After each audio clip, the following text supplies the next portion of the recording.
Great revolutionary movements often produce memorable music. The Indian National Army, led by Netaji Subhash Chandra Bose, created stirring patriotic music and songs that inspired freedom fighters in the 1940s and have left an indelible imprint on the cultural life of the Indian nation. We present INA music and songs recorded soon after the end of the Second World War. On 2nd July 1943, Netaji Subhash Chandra Bose arrived in Singapore, once a bulwark, now a graveyard of the British Empire. He had come across half the globe after a perilous 90-day submarine voyage. He was greeted with the song, Subhashaji, Subhashaji, wo jaane hind aa gaye, wo naaz jis pe hind ko, wo shaan hind aa gaye, composed by Mumtaz Hussain. This was an early indication of the affection and pride that Indians in Southeast Asia felt for their revered leader.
जी ओ जान हिंद आ गए है नाग जिससे हिंद को शान हिंद आ गए बात जी ओ जान हिंद आ गए है नाग जिससे हिंद को शान हिंद आ गए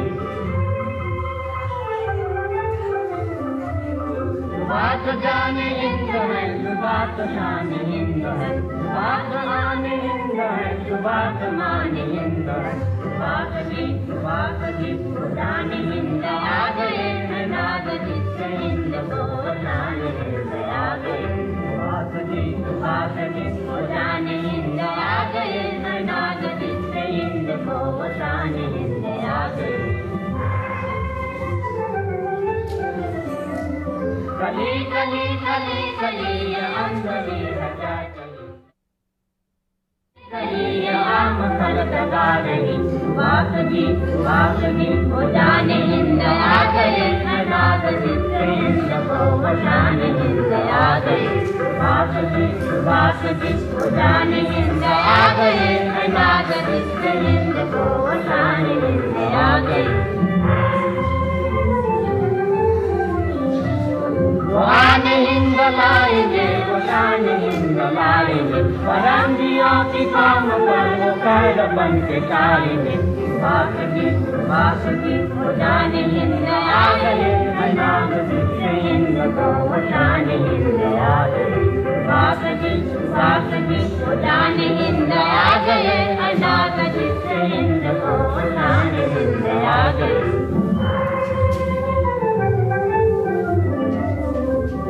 कदार आ गया निशात बन के सा गया एशिया का पताब एशिया में आ गया बात जी वो जान हिंद आ गए है नाग जिससे हिंद को शान हिंद आ गए बात जी वो जान हिंद आ गए है नाग जिससे हिंद को शान हिंद आ गए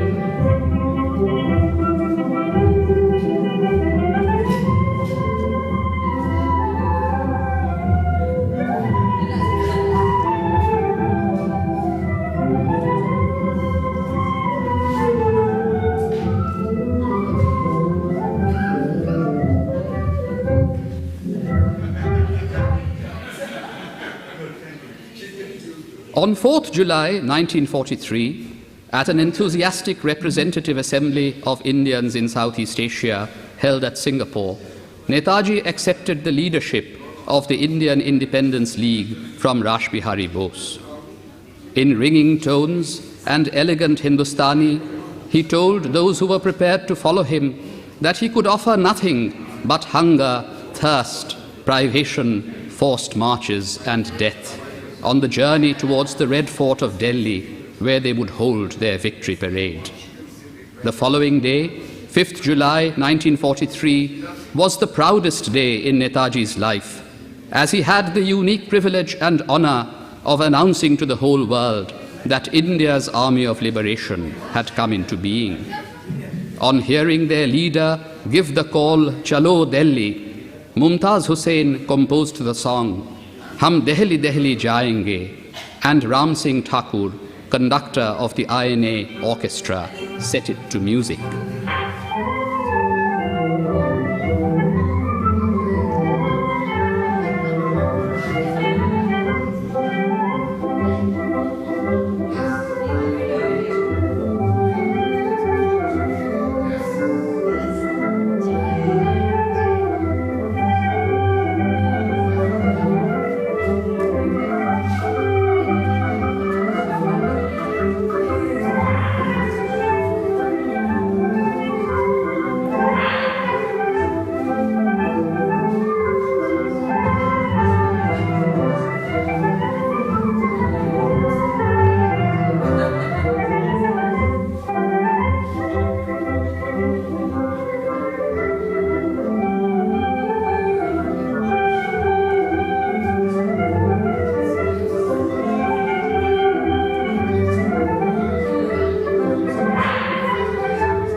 On 21st October 1943, Netaji proclaimed the formation of a provisional government of Azad Hind, or Free India, in Singapore. He followed it up with a declaration of war on India's colonial masters. On that occasion, Kadam Kadam Badhaye Ja was composed as the marching song of the INA. An inspiring evocation of sacrificial patriotism, it remains a hugely popular song to this day.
बढ़ाए जा, खुशी के गीत गाए जा, ये जिंदगी है कौम की जो कौम पे लुटाए जा, कसम कसम बढ़ाए जा, खुशी के गीत गाए जा, ये जिंदगी है कौम की जो कौम पे लुटाए जा।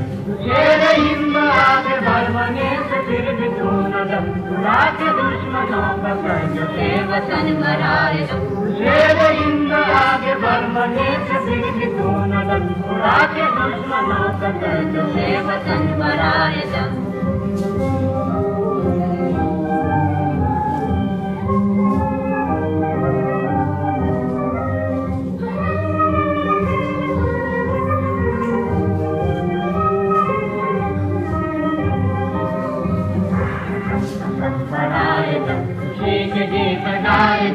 जिंदगी है कौम की तो कौम पे लुटाए जा, तेरी हिम्मत की रहे खुदा तेरी पुकार है, काम में तेरे अरे पास में मिलाए जा, तेरी हिम्मत की रहे खुदा तेरी पुकार है, काम में तेरे अरे पास में मिलाए जा।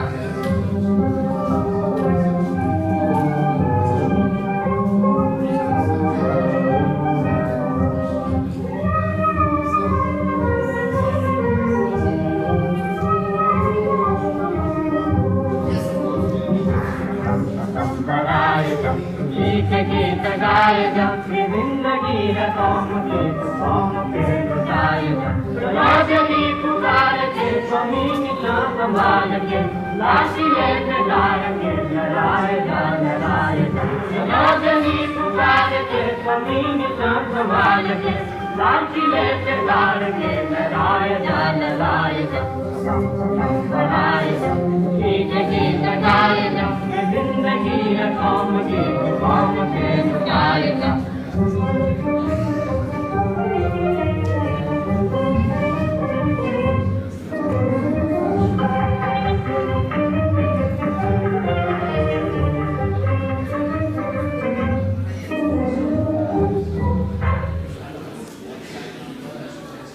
Netaji's Azad Hind movement had a Bal Sena, an organization of young boys who provided support functions of various kinds to the INA.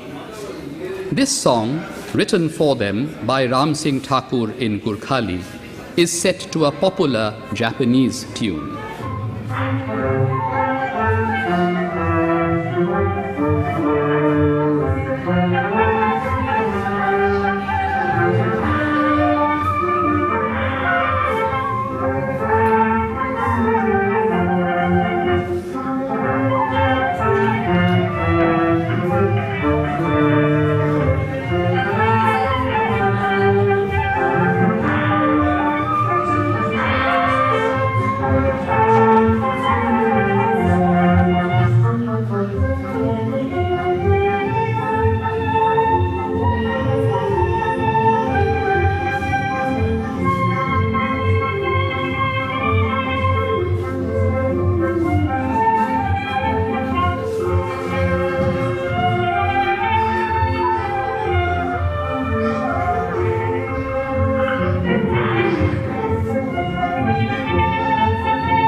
को जातिलाई सुधार हिम्मत गरी अघि बढी बैरीलाई सुधार मौका हेरी लाभ उठाई देश उठाउनु दार हाम्रो जातिको सुधार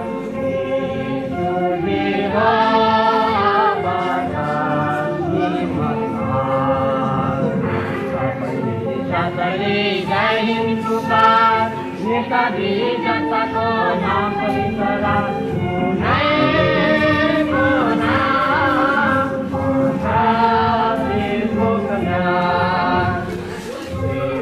बालको जातिलाई सुधार हिम्मत गरी अघि बढी बैरीलाई सुधार मौका हेरी लाभ उठाई देश उठाउनु हाम्रो जातिको सुधार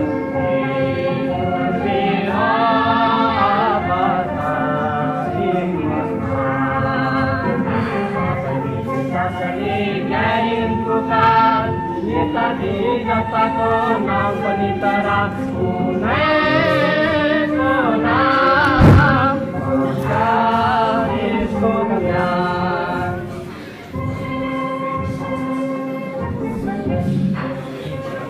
नौजवान आगे बढ़ेगा दुश्मनों को मारेगा हिंदुस्तान से हिंदी कमी झंडा पियोगा जाएगा मेरा ही झंडा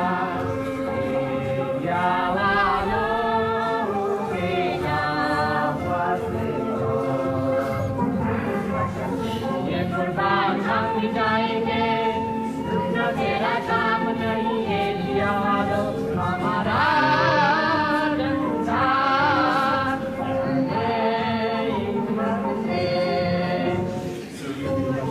नौजवान आगे बढ़ेगा दुश्मनों को मारेगा हिंदुस्तान से हिंदी कमी झंडा पियोगा जाएगा मेरा ही झंडा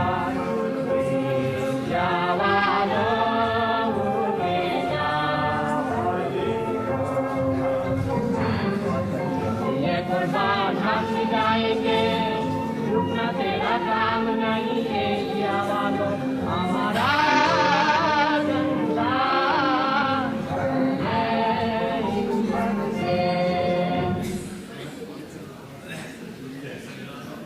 In early January 1944, the headquarters of the provisional government were moved forward from Singapore to Rangoon.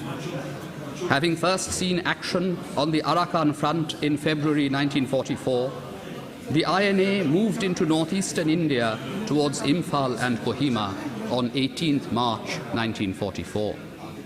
With Chalo Delhi on their lips, the Azad Hind Fauj crossed the Indo-Burma frontier and carried the armed struggle onto Indian soil. Netaji issued a lyrical order of the day on that historic occasion.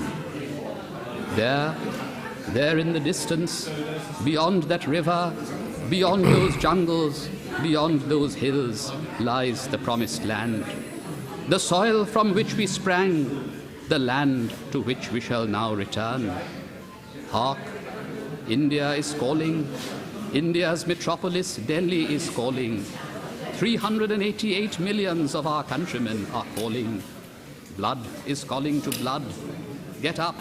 We have no time to lose. Take up your arms. There in front of you is the road that our pioneers have built. We shall march along that road. We shall carve our way through the enemy's ranks.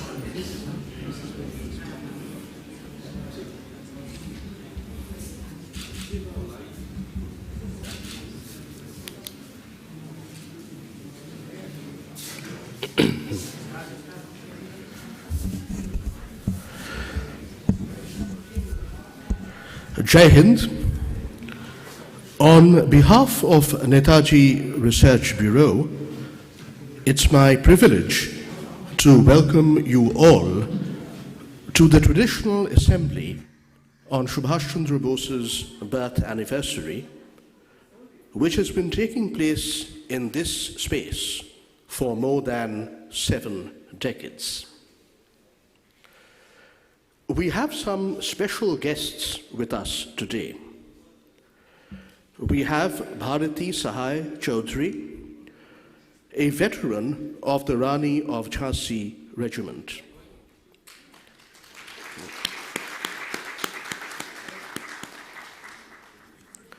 The commander and the deputy commander of the Rani of Jhansi Regiment, Lakshmi Swaminathan Saigal and Janaki Thevar Athinahappan, have both graced this dais many times.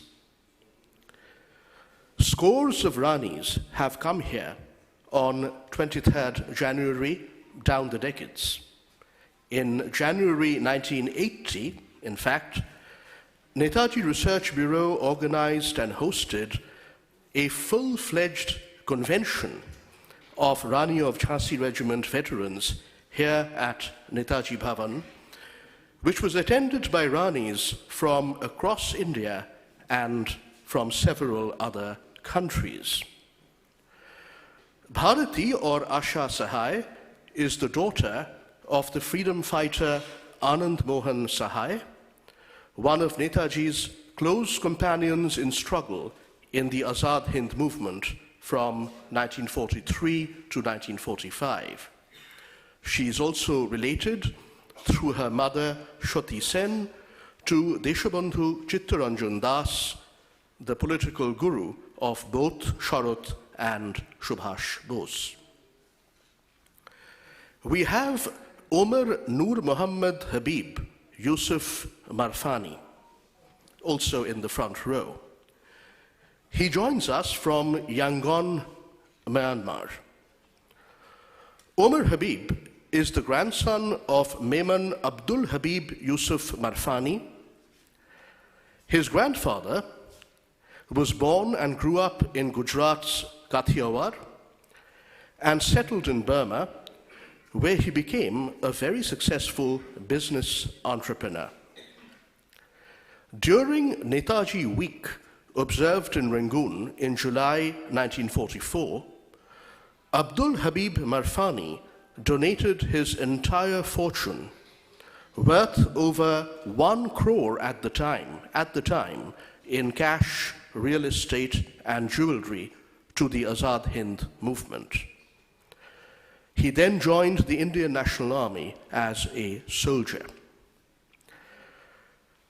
Abdul Habib happily became a fakir overnight in the cause of India's freedom, responding to Netaji's call for total mobilization. Our Netaji birthday concert today, a tradition here for decades, which will start from 11:30, will be performed this year by folk artists from villages in Bengal's Murshidabad and Nadia districts, led by Chhote Golam Fakir and Babu Fakir. They are already here. A warm welcome to them. Abdul Habib Marfani, Omar Habib's grandfather, was personally decorated by Netaji with the Sevak-e-Hind medal. He was among several notable supporters and benefactors of the struggle in Burma.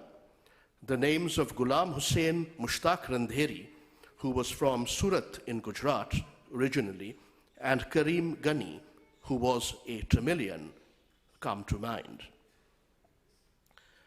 We are delighted to welcome Professor Dominic Leven, who is on the dais, back to Netaji Bhawan after 15 years. Professor Leven, a very distinguished historian of empire and of modern Russia, gave Netaji Research Bureau's Shishir Bose lecture here in January 2009. This evening at 6 p.m., he will give Netaji Research Bureau's 4th Krishna Bose lecture on a most topical subject: Russia and Ukraine, past, present, future.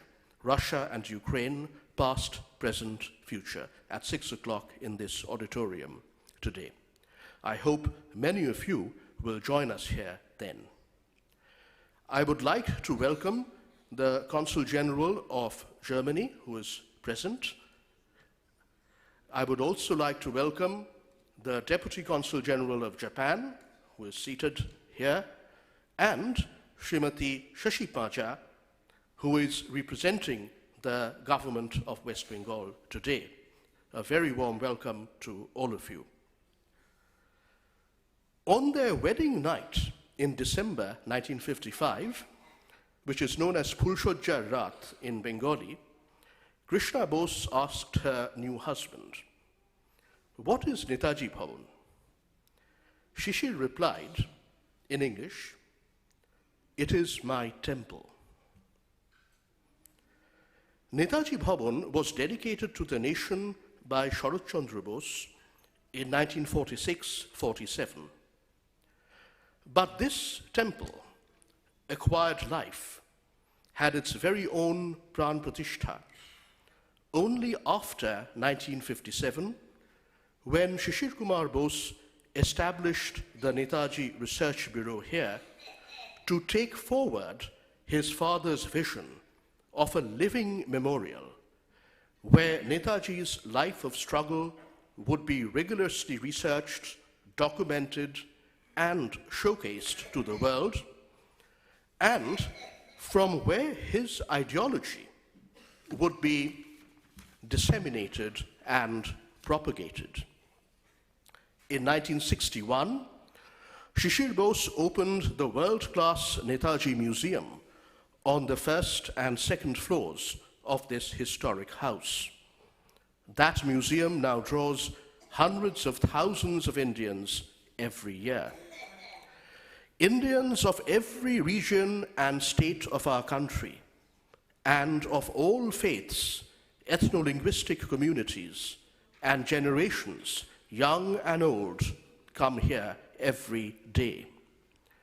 They all come in droves, in a rite of pilgrimage, to pay homage to our immortal hero and the eternal emperor of Indian hearts. Believe me, I know.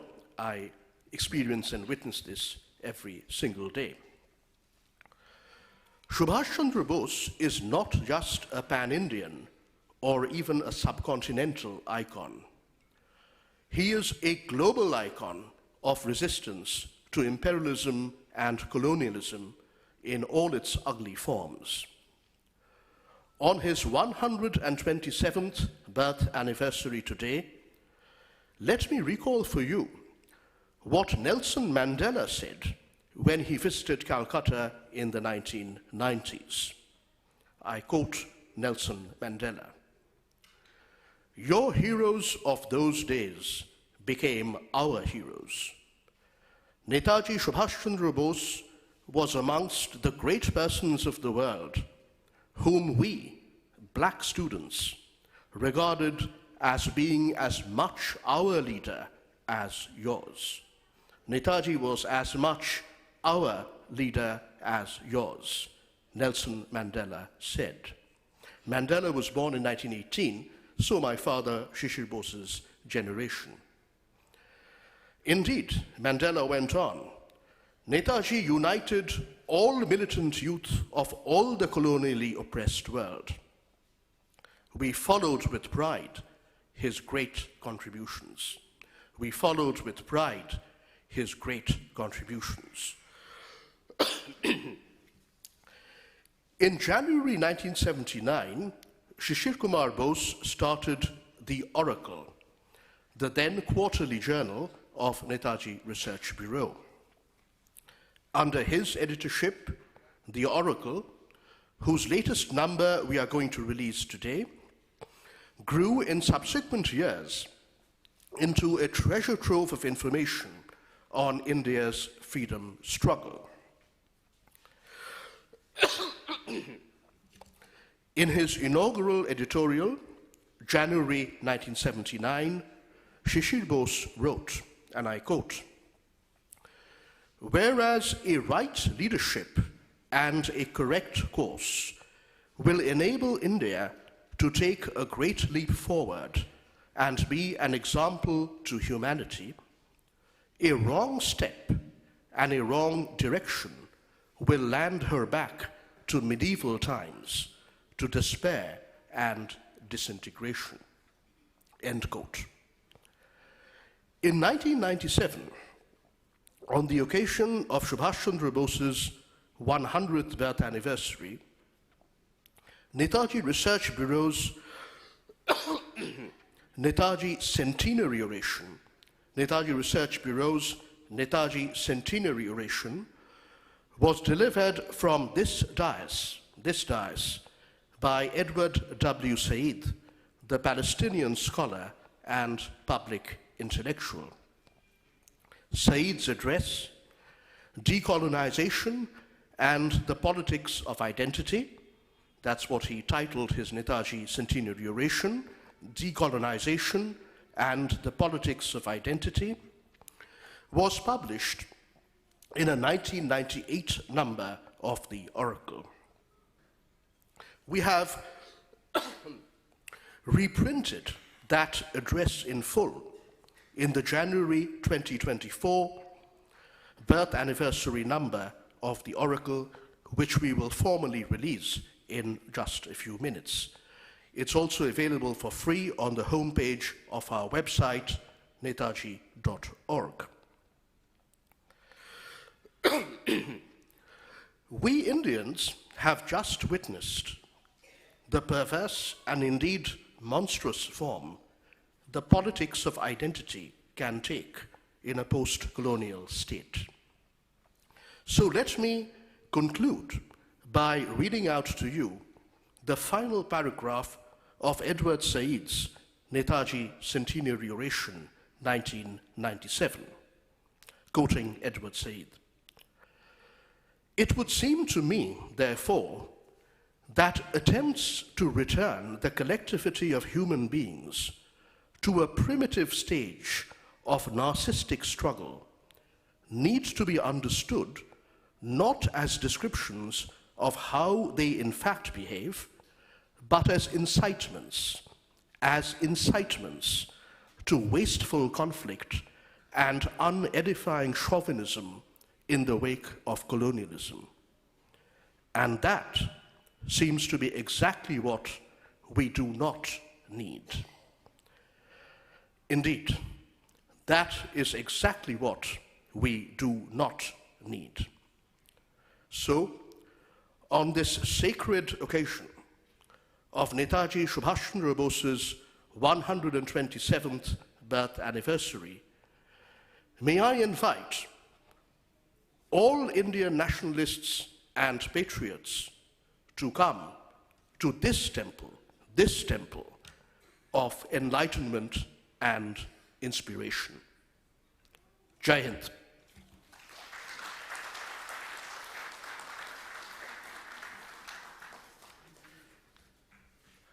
We will now release the birth anniversary number of our journal, The Oracle,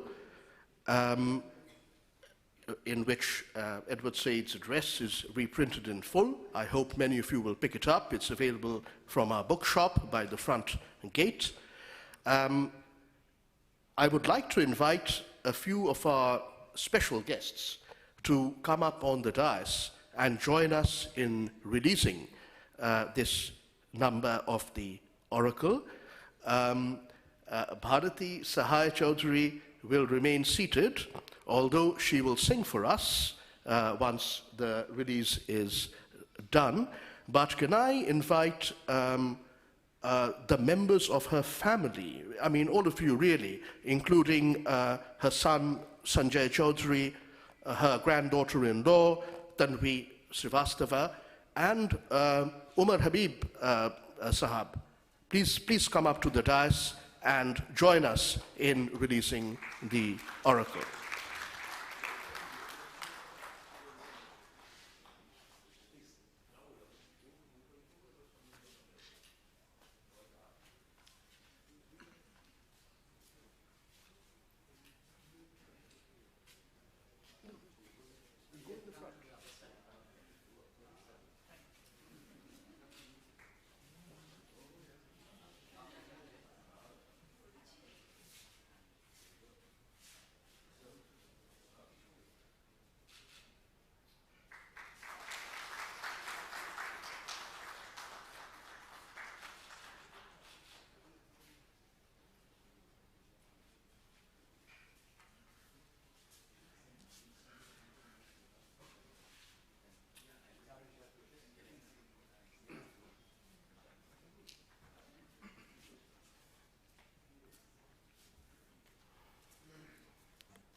We are going to have the song now, right?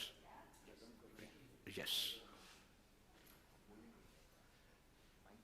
She needs a mic, which is being provided. So we have this soldier of the Rani of Jhansi regiment, who is 95 years old, to sing an INA song for us.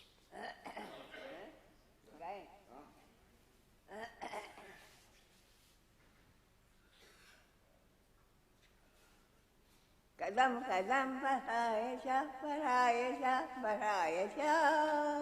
kadam kadam बढ़ाए जा बढ़ाए जा खुशी के गीत गाए जा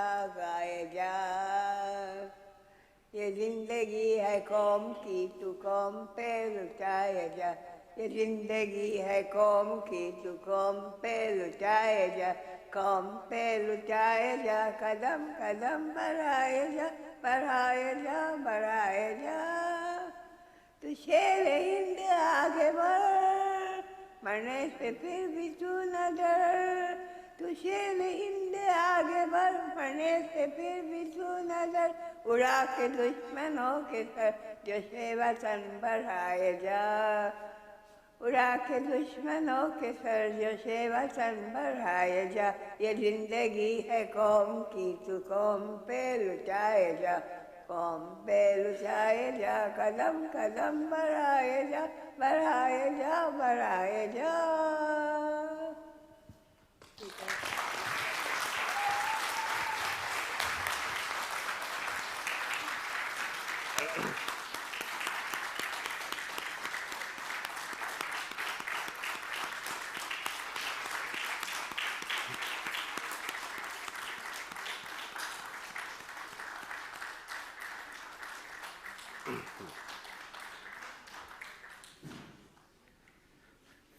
A truly memorable moment. Standing ovations are rare during this particular assembly, but this one was not just spontaneous, but fully deserved. She first met Netaji at the age of 15 in Tokyo in June 1943, and Professor Sugata Bose will speak shortly about, among other people, her distinguished father, Netaji's companion in struggle, Anand Mohan Sahai. May I now invite Professor Sugata Bose, the chairperson of Netaji Research Bureau, to present his illustrated talk, his lecture, on Netaji's vision of Asia. Netaji's vision of Asia.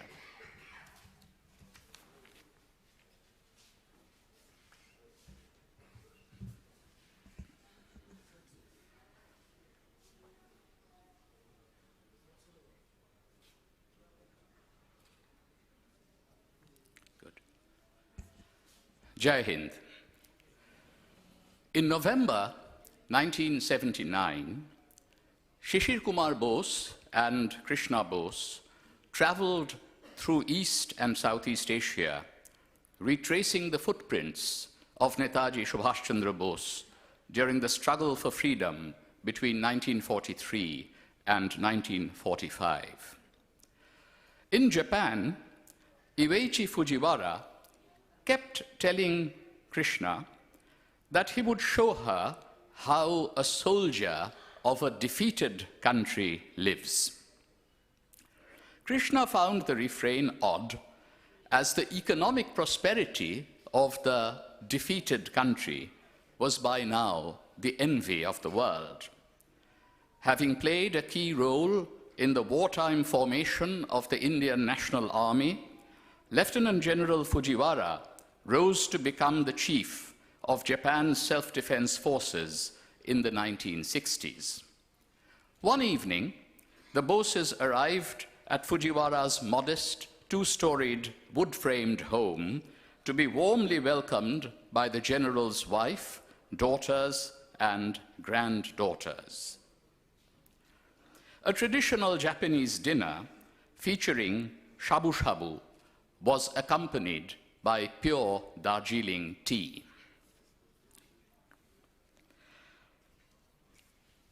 Moving effortlessly between the early 1940s and the late 1970s, Krishna Bose blended her telling of Asian history with keen observations on contemporary Asia.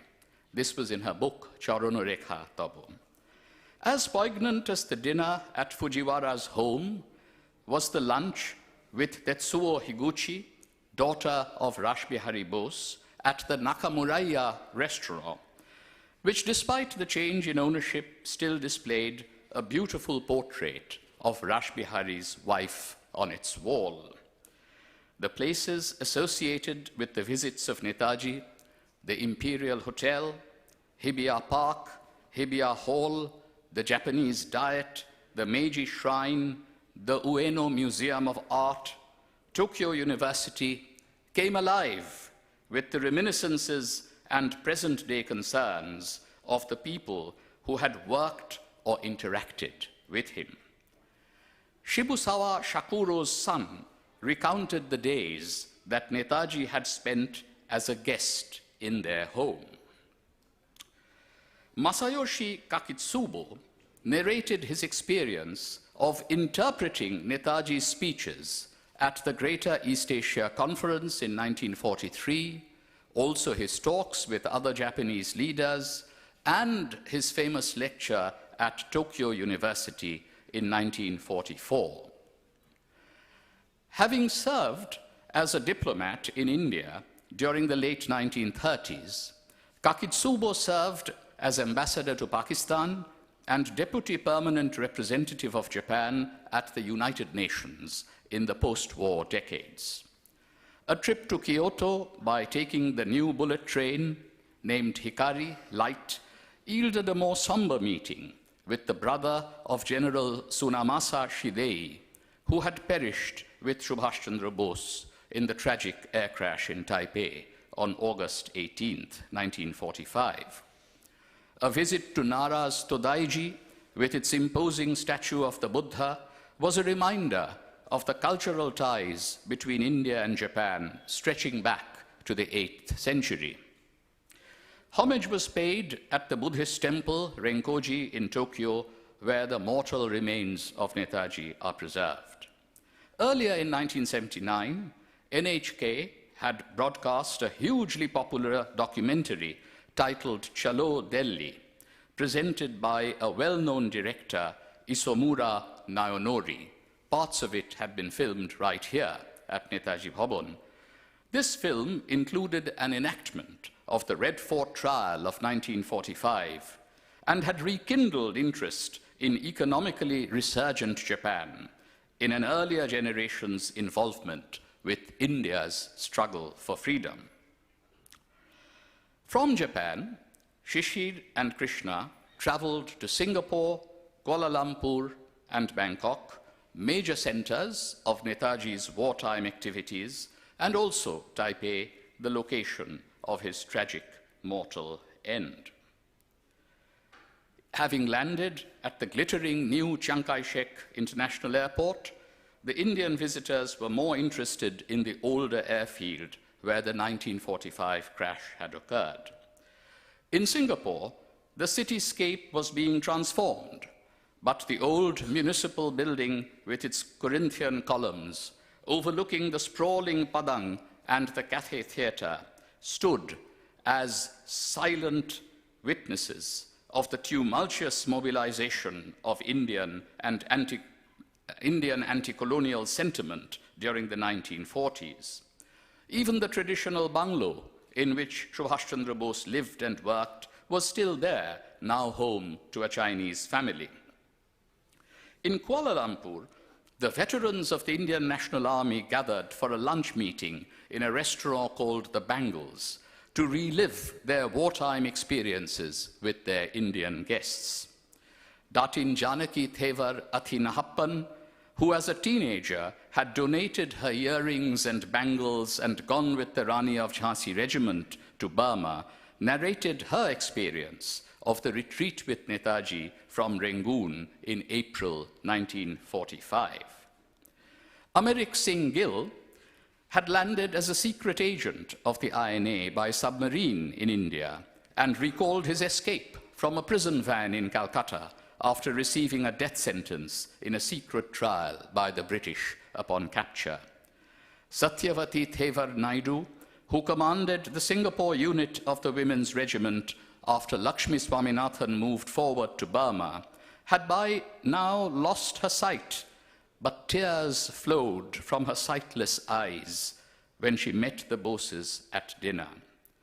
Janaki sang a patriotic song, Durgamogiri Kantara Muru, Dustaro Parabarahe, composed by Qazi Nazrul Islam, that Netaji himself had taught the leading figures of the women's movement.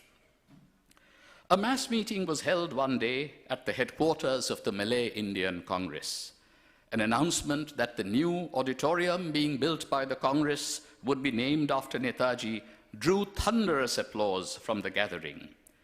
Indians in Thailand were as enthusiastic as their counterparts in Malaysia about the wartime anti-colonial movement. The Thai Bharat Cultural Lodge provided the venue for a large meeting with veterans of the freedom struggle led by Ishwar Singh Narula, who along with Debnath Das had represented Thailand's Indian community in the Azad Hind government. Netaji last visited Bangkok on August 16th, 17th, 1945. Krishna Bose learned with profound regret that a perfectly good plan for Bose to go underground in Thailand was rejected for a far riskier one as the war wound down to a close. On April 28, 1943, Netaji's aide Abid Hassan had felt something of a homecoming when he and his leader transferred in a rubber boat from a German to a Japanese submarine in the Indian Ocean on their 90-day voyage from Europe to Asia. Immediately we had that feeling, he recalled decades later. Netaji had that feeling. The Germans, he explained, were very friendly, very courteous, but we did feel that we had come back to an Asian nation. The warmth of Japanese hospitality and the food spiced with Indian ingredients sourced from Penang were entirely to their liking. From Sabang in Sumatra, where their submarine had docked, Netaji had flown to Japan in early May 1943. After meetings with poets and professors, generals and admirals, including Generals Arisue and Sugiyama, and the foreign minister Shigemitsu Mamoru, Netaji finally had a face-to-face meeting with Hideki Tojo on June 10, 1943. The magic of Bose, Joyce Lebra writes, enchanted Tojo immediately. With Netaji watching as a special guest, the Japanese Prime Minister declared Japan's firm resolve to do everything possible to help Indian independence in a speech to the Diet on June 16, 1943. Yon Noguchi, who had known Binoy Kumar Sharkar and Rabindranath Tagore since the 1910s, now met Netaji and was deeply impressed. On June 20th, 1943, he composed a poem addressed to Subhash Chandra Bose, expressing his hope that the younger leader will succeed where the great Mahatma Gandhi had fallen short. The next day, Indians in Southeast Asia heard Netaji's stirring broadcast calling upon all patriotic Indians to advance to the field of battle. Accompanied by the veteran revolutionary Rash Bihari Bose, Subhash Chandra Bose and Abid Hassan arrived in Singapore on July 2nd, 1943. The song Subhashaji Subhashaji was sung to greet him. Accepting the leadership of the Indian independence movement in Southeast and East Asia, in the Cathay Theatre on July 4th, Netaji offered those who were prepared to follow him nothing but hunger, thirst, privation, forced marches, and death. He just offered bhuk, tyas, taklife, maut. But he promised that they would finally hold their victory parade at the Red Fort of Delhi. And he said on that occasion, "Hum zinda rahe ya mare wo koi baat nahi hai. Sahi baat ye hai, ahem baat ye hai, Hindustan azad hoga."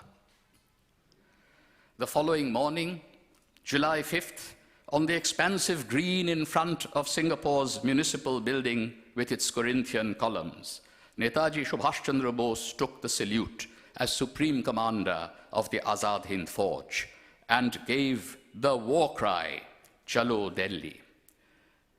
Expatriate Indians, soldiers and civilians alike responded with great emotional fervor to his call for total mobilization.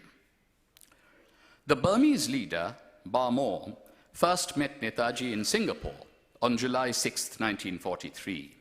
He saw Netaji as, quote, "a symbol of the long and passionate Indian revolution that had at last found its way into the wider Asian revolution which could change Asia," unquote. Barmaw personally invited Netaji to witness the independence celebrations of Burma on August 1st, 1943. Netaji accepted and arrived in Rangoon on July 29th, remembering the 2.5 years he had spent as a prisoner of the British in Mandalay during the mid-1920s. Now, at this time, Bengal was being devastated by the famine, and Netaji made broadcasts asking for the safe passage of ships carrying rice from Burma to Bengal. And the British, of course, tried nervously to suppress that offer as millions of Bengalis and Indians died in a man-made catastrophe. Having galvanized Indian expatriate communities in Malaya, Thailand, and Burma between July and October, Netaji proclaimed the Azad Hind government in Singapore on October 21st, 1943. Once the Japanese government, on October 23rd, 1943, granted recognition, the stage was set for the Greater East Asia Conference to be held in Tokyo on November 5th and 6th, 1943. For the leaders of the Asian countries invited to the conference, Tojo and Shigemitsu put on the charm offensive in the late autumn of 1943 as chrysanthemum flowers bloomed in Tokyo. Gazing at the Shingawa Gulf from the home of the central bank governor Shibusawa Shakuro in Shiba, Netaji reflected on the achievements of Meiji Japan and its 1905 victory, much as Binoy Kumar Sarkar had done in 1915. On November 3rd, he visited the Meiji Shrine, that was the Meiji Constitution Day, to pay respects on the anniversary of the adoption of the Meiji Constitution. Before the conference began, Netaji made sure paintings and poetry that had helped forge bonds between India and Japan since the turn of the 20th century. After all, Okakura and Taikkan had come to Bengal, to here in Calcutta. He made sure that paintings and poetry would figure prominently on his itinerary. He visited the Ueno Museum of Art with Ananda Mohan Sahai and Abid Hassan. Ananda Mohan Sahai is just behind Netaji in this photograph, Asha Bharati Sahai's father. Having learned that his war cry, Chalo Delhi, had inspired the composition of a Japanese song by Noguchi for NHK titled Marching to Delhi, he asked for and received an English translation. The first verse of this song poem, in 4 verses, visualized a freedom feast in the land of famine. Delhi, Delhi to Delhi, the war cry replies to a storm of cannonballs and praises the might of powder and smoke. Leap over the terror that trenches command and entrust your bones to a hill of the motherland.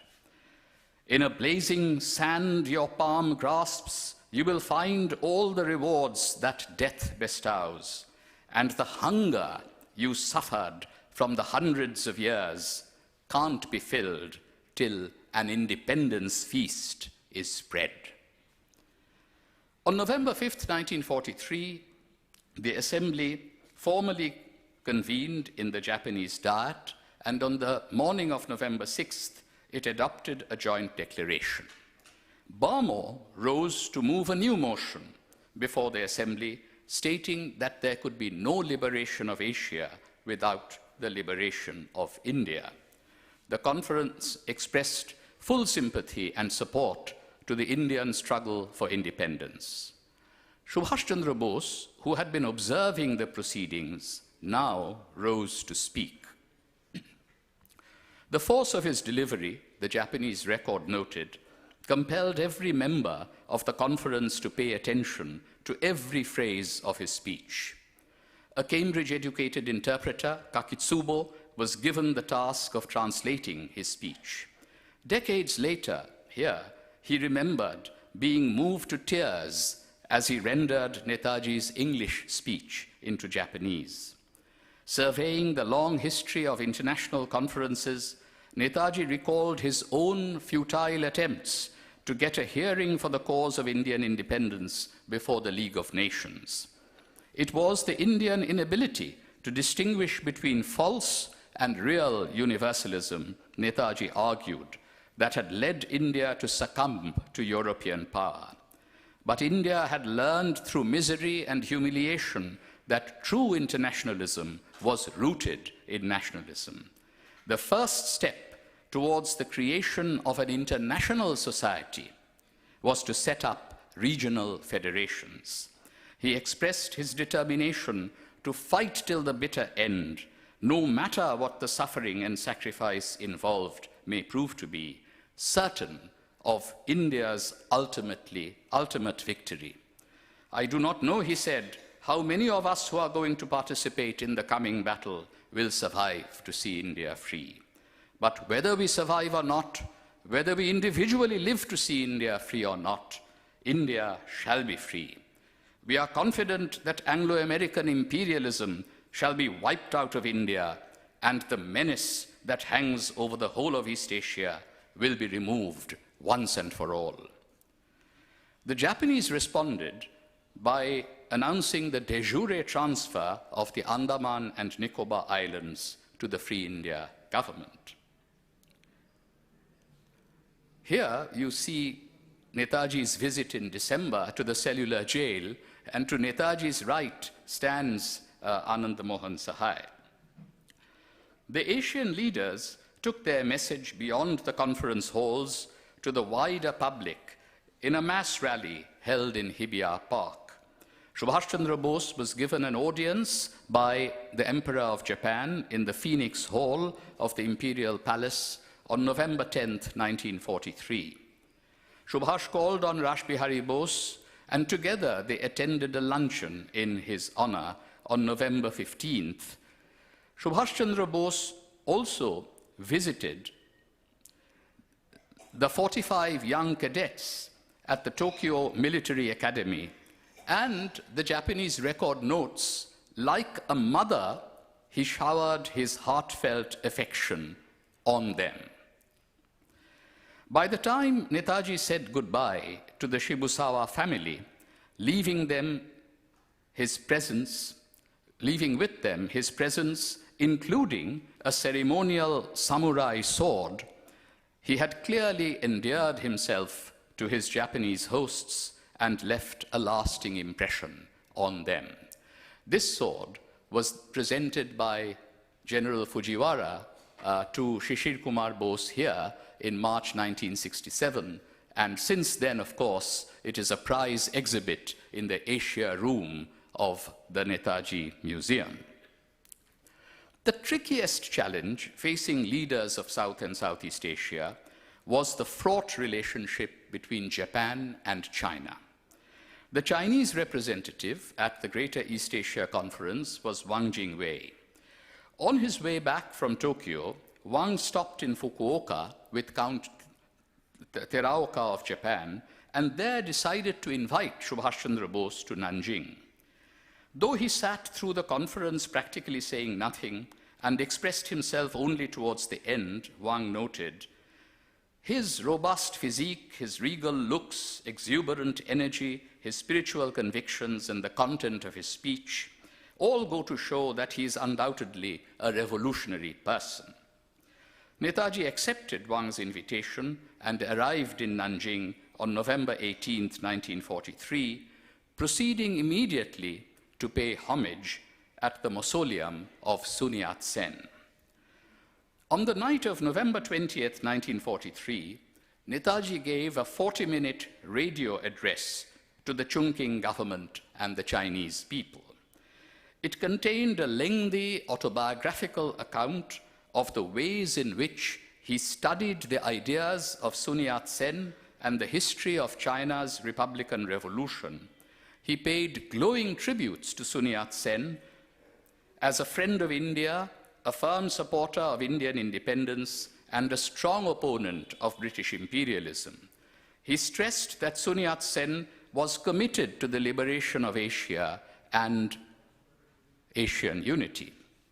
Following the footsteps of three great men, C.R. Das, a great Indian leader, Sun Yat-sen, and Okakura of Japan, he declared, I am seized and inspired by the idea of Asiatic federation.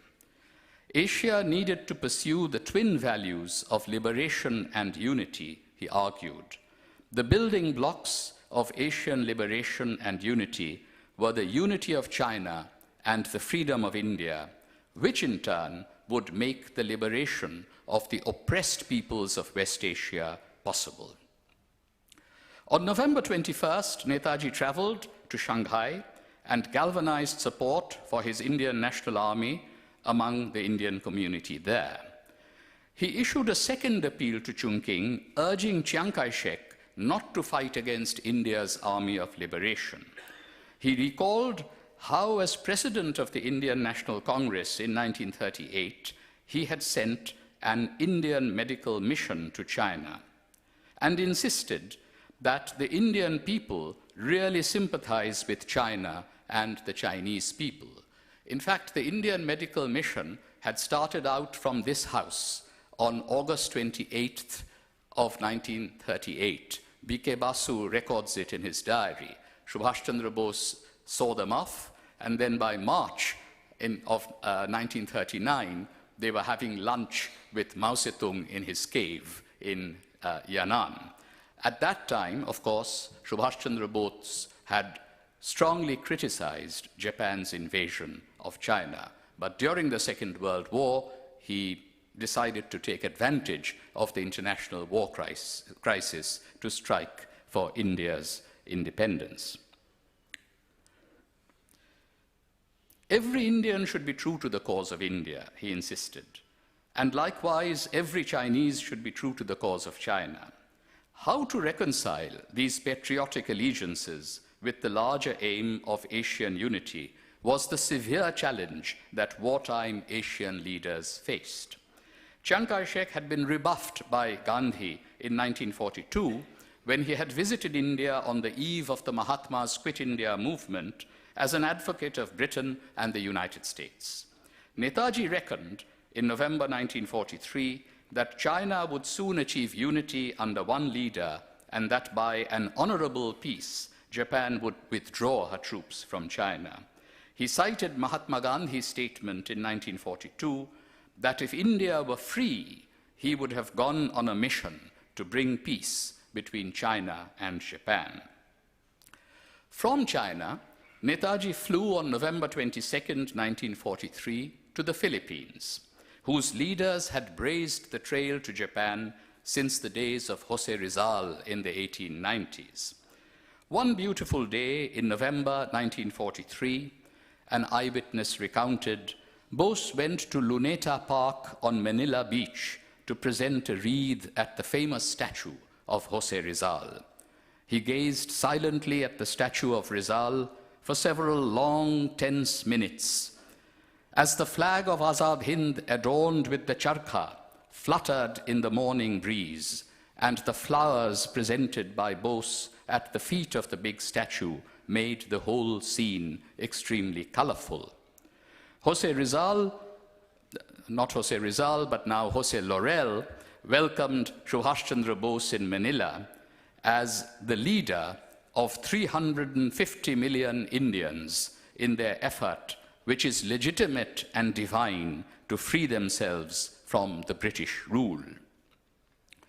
In early January 1944, Netaji moved forward the headquarters of his Free India government from Singapore to Rangoon in preparation for taking the War of Independence onto Indian soil.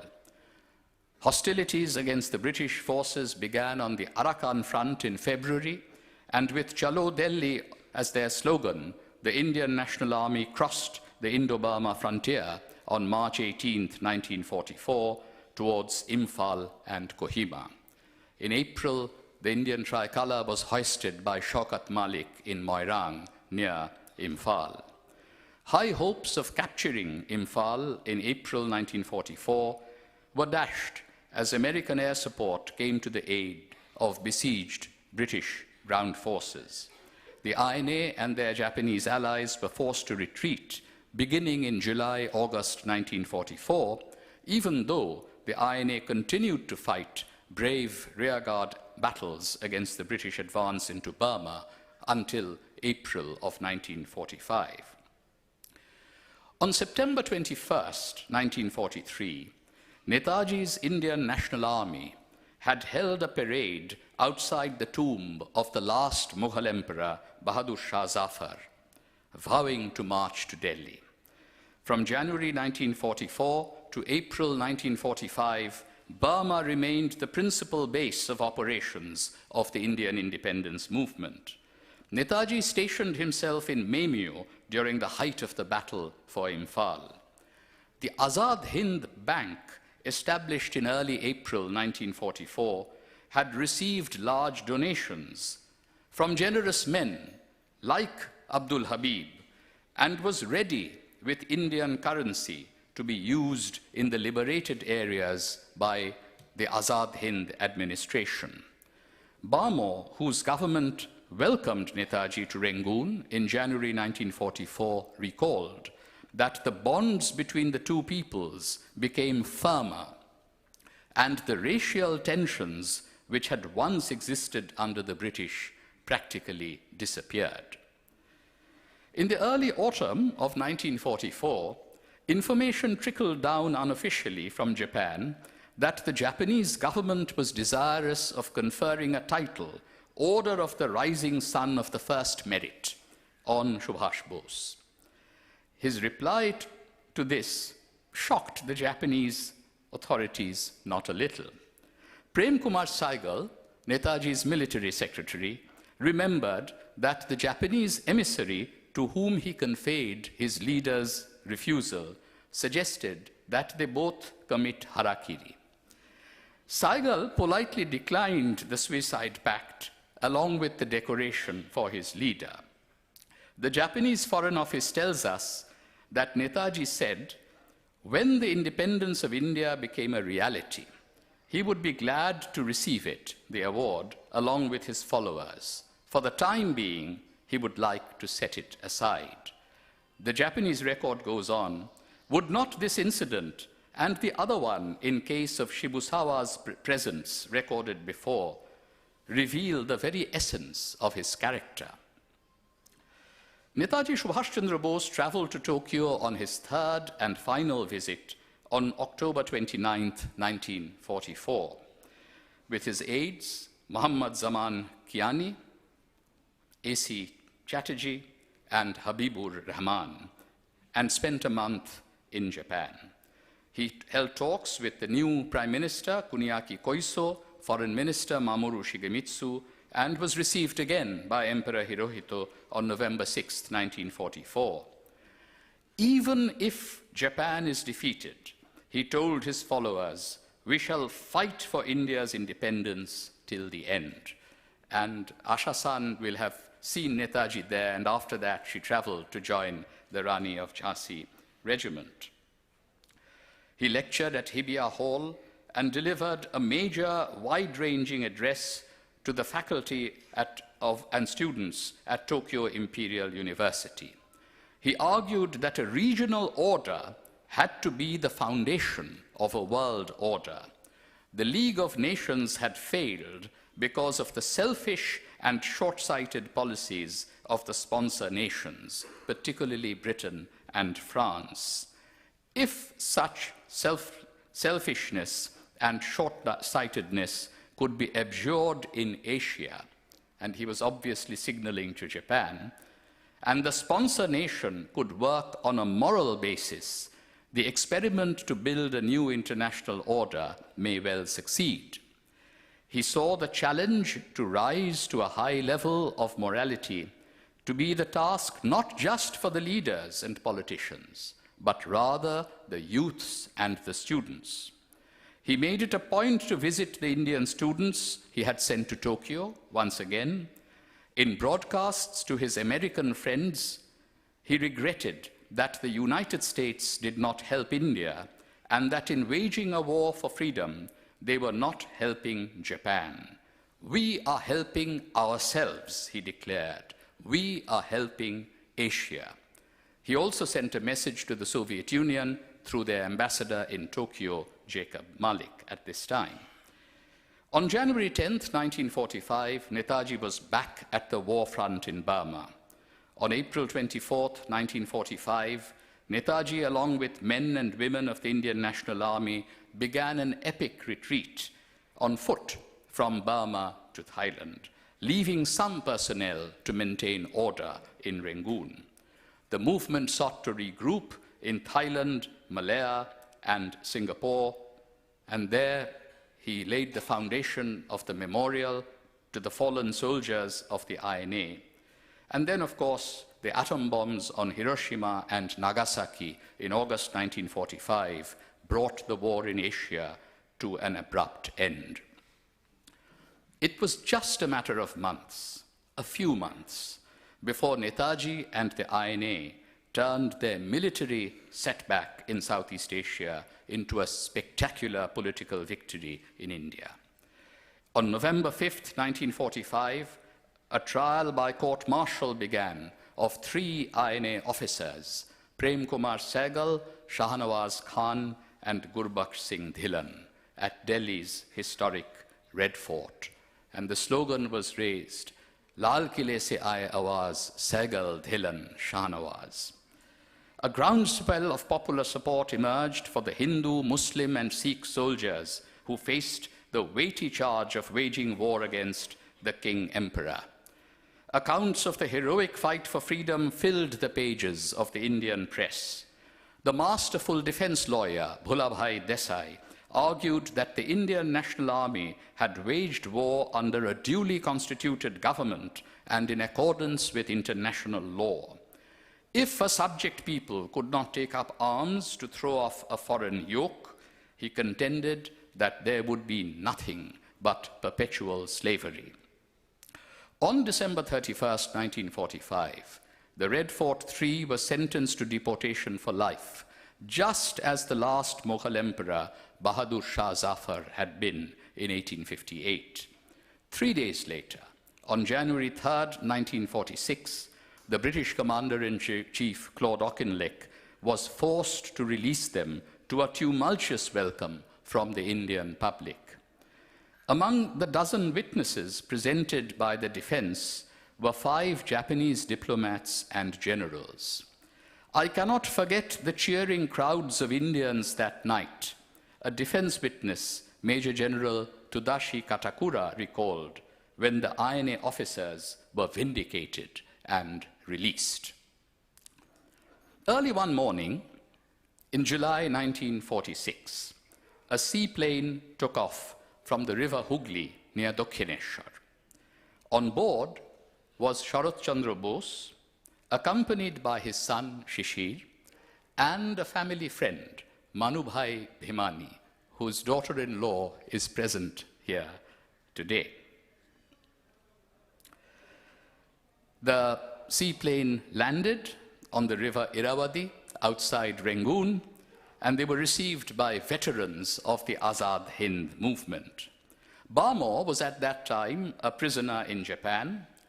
His wife, Dorkin Mama, invited the Boses to dinner at home, where they met her son-in-law, Bo Yan Naing, one of the 30 heroes, and U Maung, who had served as Burma's ambassador to Tokyo during the war. Aung San ceremonially received Sharat Bose at the party headquarters, and Shishir Bose sought out the young student leaders, including Aung San's private secretary, Aung Than. A public reception at Rangoon City Hall followed the confabulations between Sharat Bose and Aung San on July 24, 1946. In his welcoming address, Aung San described in deeply personal terms the relationship between the Indian and Burmese independence movements. I knew Netaji even before I met him for the first time in Calcutta in 1940, by reading various accounts of his life of sacrifice and struggle, and last of all, his own book, The Indian Struggle, which was in those days banned in India and Burma. I knew Netaji as I came into close and frequent contact with him during this recent World War. I knew him, and I knew his burning love for his country and his people, and his unflinching determination to fight for the freedom of his country. I knew him also as a sincere friend of Burma and Burmese people. Between him and myself, there was complete mutual trust, and although time was against both of us, so that we could not come to the stage of joint action for the common objective of the freedom of our respective nations, we did have an understanding in those days that in any event and whatever happened, the INA and the BNA should never fight each other. And I'm glad to tell you today that both sides did observe the understanding scrupulously on the whole. If that was the record of the recent past, there was also a vision for the present and the future. We stand for an Asiatic federation in a not very, very remote future, Aung San declared. We stand for immediate mutual understanding and joint action wherever and whenever possible, from now on for our mutual interests and for the freedom of India, Burma, and indeed all Asia. In his reply, Sharat Bose evoked the dream of an Asiatic federation articulated by Sun Yat-sen and Deshabandhu Chittaranjan Das, and agreed that it must be kept in view for the future. Asia stands today at the end of an era as alternative futures beckon. In my new book, Asia After Europe, which I'm showing to the public for the first time here in this sacred Netaji Bhawan, I offer my interpretation of the changing balance of global power during the long 20th century between Asia and Euro-America by painting a portrait of an age. What should we choose among inheritances from the past to take with us on the uncertain journey ahead? One immortal legacy that will light up our path is Netaji's universalist vision of an interconnected Asia that would erase the ubiquitous global color line and be completely free of Western imperialist domination. And what of our own dear country? What message can we send out today, on the 23rd of January, the sun did rise this morning. This is the message, I think, that can be sent to be heard by the youth all across India.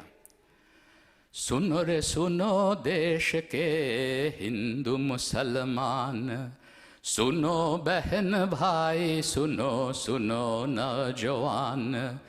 ये सुभाष की कथा, इसमें है बड़ी बता, इसमें कहीं आग है और कहीं तूफान. सुनो रे सुनो, सुनो रे सुनो देश के हिंदू मुसलमान, सुनो बहन भाई, सुनो सुनो नौजवान, ये सुभाष की कथा.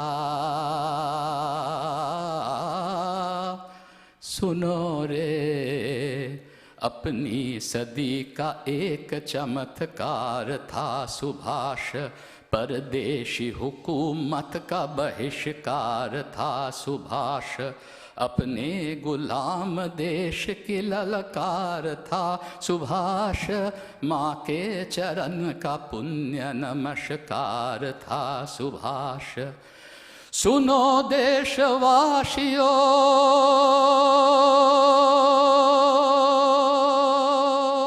सुनो देशवासियों, हिंद के निवासियों, उसने तो गजब किया, भाग्य ही पलट दिया, भर दिया जय हिंद के नारे से आसमान. सुनो रे सुनो, सुनो रे सुनो देश के हिंदू मुसलमान, सुनो बहन भाई, सुनो सुनो नौजवान, ये सुभाष की कथा. सुनो रे, नर वो ना जवाब था,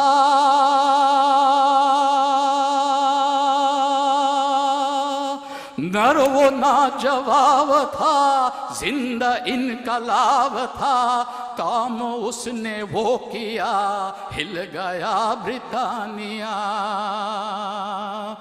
नर वो लाजवाब था, जिंदा इनकलाब था, काम उसने वो किया, हिल गया Britannia.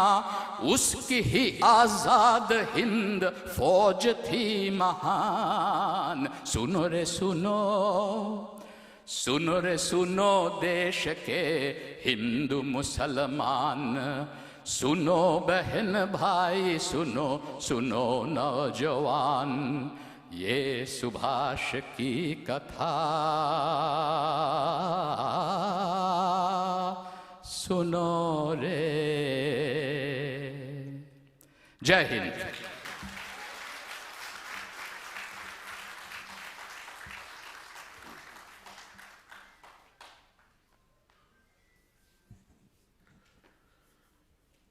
We will conclude this part of the program before the Netaji birthday concert, which is to follow, with a rendition of the Azad Hind anthem, Subha Sukha Chainaki.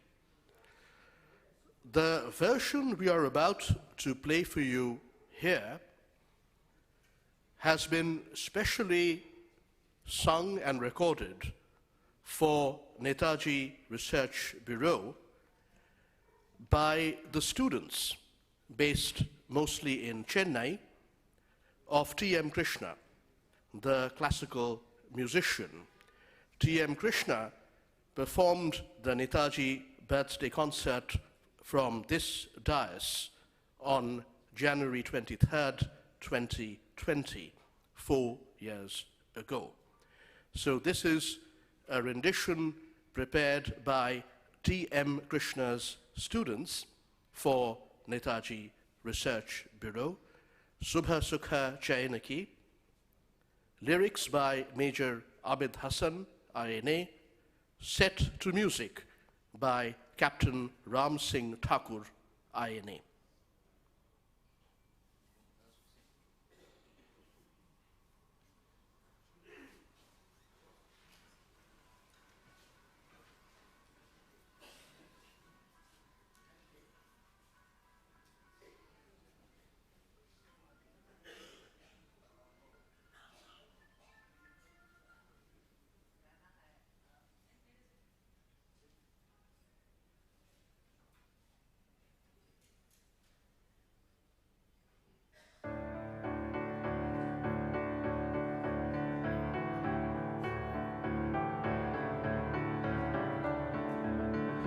शुभ सुख चैन की बरखा बरसे भारत भाग है जागा पंजाब सिंध गुजरात मराठा द्राविड़ उत्कल बंगा चंचल सागर विंध्य हिमालय नीला जमुना गंगा तेरे नित गुण गाए तुझसे जीवन पाए सब तन पाए आशा सूरज बन कर जग पर चमके भारत नाम सुभागा सूरज बन कर जग पर चमके भारत नाम सुभागा जय हो जय हो जय हो जय जय जय जय हो भारत नाम सुभागा सबके दिल में प्रेम भाषाएं तेरी मीठी बानी हर सूबे के रहने वाले हर मजहब के प्राणी सभी तो फर्क मिटा के सब में तेरी आके गूंधे प्रेम की माला सूरज बन कर जग पर चमके भारत नाम सुभागा जय हो जय हो जय हो जय जय जय जय हो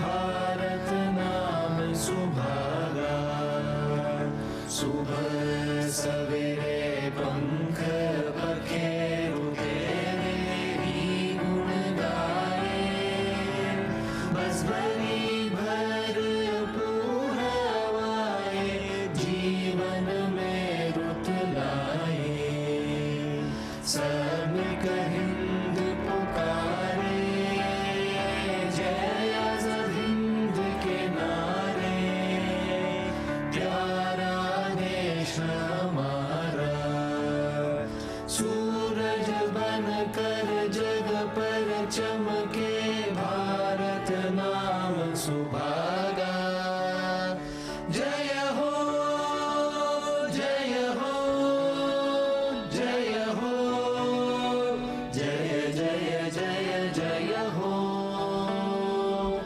भारत नाम सुभागा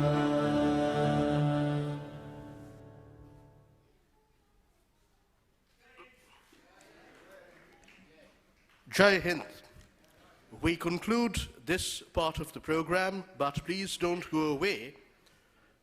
Our friends, Chhote Golam Fakir, Babu Fakir, and others who will all be introduced to you shortly, will now take over the dais and perform their Bangla Qawwali concert in honor of Netaji Subhash Chandra Bose's 127th birth anniversary. Please don't go away. I have heard them numerous times before, and I can assure you they're really very, very good.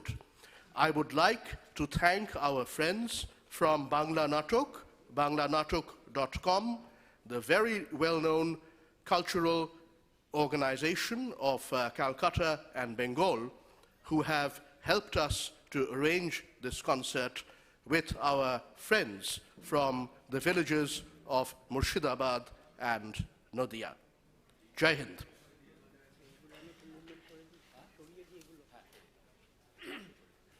এটার of করুন।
নমস্কার।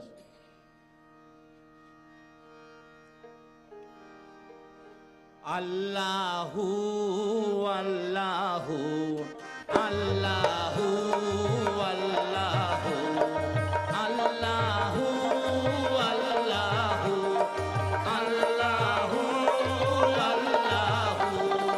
আল্লাহু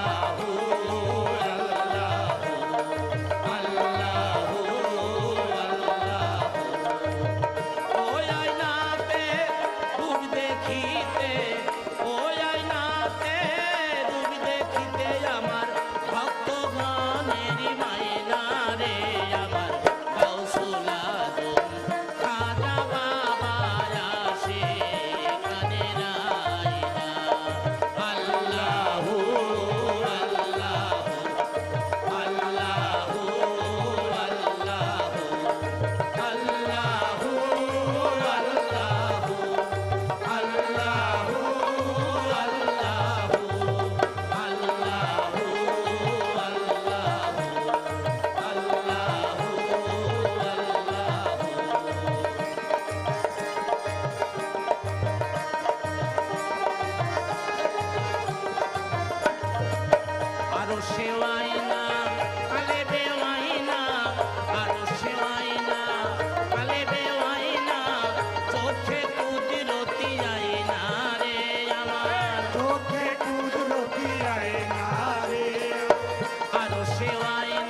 আল্লাহু আল্লাহু আল্লাহু ওই আয়নাতে রূপ দেখিতে ওই আয়নাতে রূপ দেখিতে আমার ভক্তগণের মায়না রে আমার গাউসুল আজম খাজা বাবা আসে কানে রাইলা আল্লাহু আল্লাহু আল্লাহু আল্লাহু আল্লাহু আল্লাহু আল্লাহু আল্লাহু আল্লাহু আল্লাহু আল্লাহু আল্লাহু আল্লাহু আল্লাহু আল্লাহু আল্লাহু আল্লাহ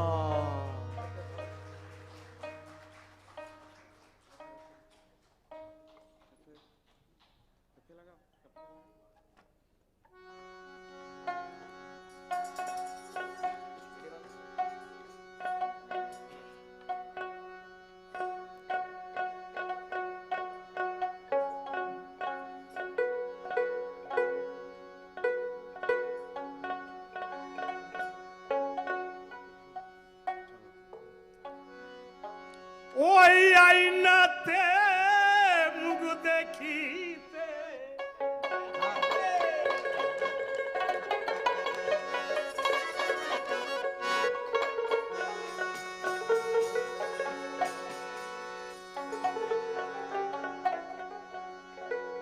বাবা তোমার দরবারে সব পাগলের খেলা হরেক রকম পাগল দিয়ে মিলাইছে মেলা হরেক রকম পাগল দিয়ে মিলাইছো মেলা বাবা তোমার দরবারে সব পাগলের খেলা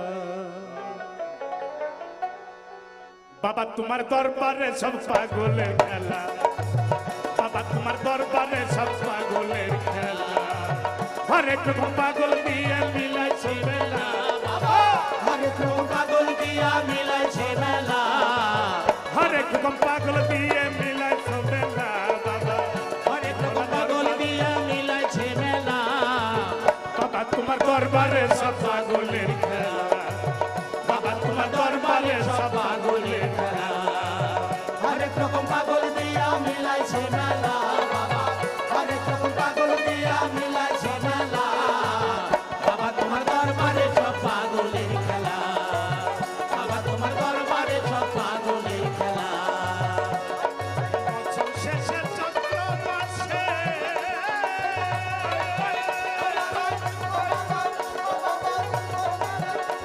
আরে তখন বাবা রোদ উষাচ্ছে বছর শেষে চৈত্র মাসে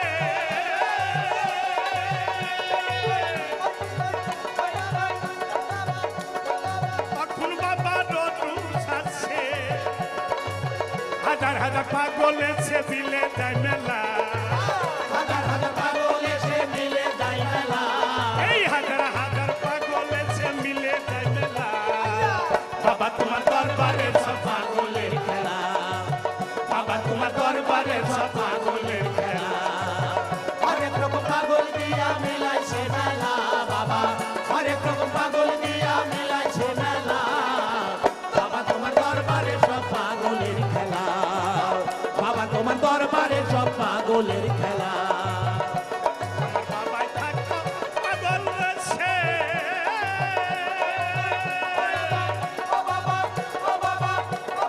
তাইতে এত পাগল আছে আমার বাবাই থাকতো পাগল বেছে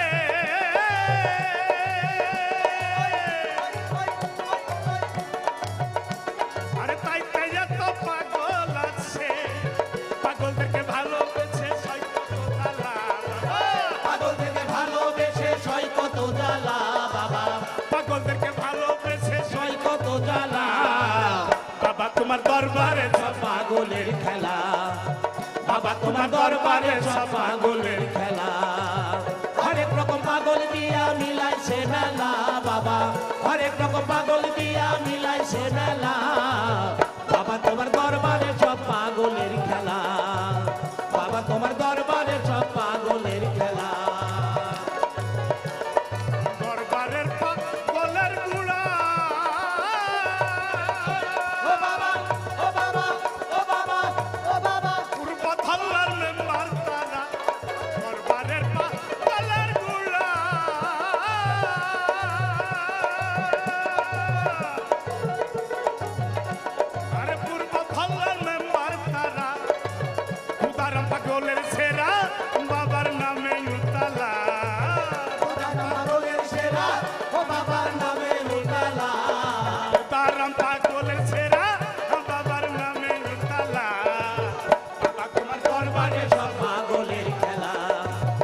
পাগল ইন্ডিয়াতে পইড়া একলা গোলাম পাগল ইন্ডিয়াতে পইরা একলা এই গোলাম পাগল ইন্ডিয়াতে পইড়া একলা বাবা তোমার দরবারে সব পাগলের খেলা বাবা তোমার দরবারে সব পাগলের খেলা এই হরেক রকম পাগল দিয়া মিলাইছে মেলা বাবা হরেক রকম পাগল দিয়া মিলাইছে মেলা বাবা তোমার দরবারে সব পাগলের খেলা বাবা বাবা তোমার দরবারে সব পাগলের খেলা বাবা বাবা তোমার দরবারে সব পাগলের খেলা বাবা বাবা তোমার দরবারে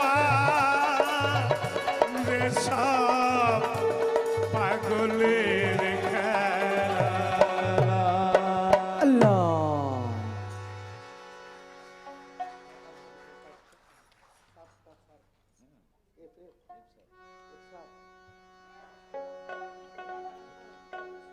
নমস্কার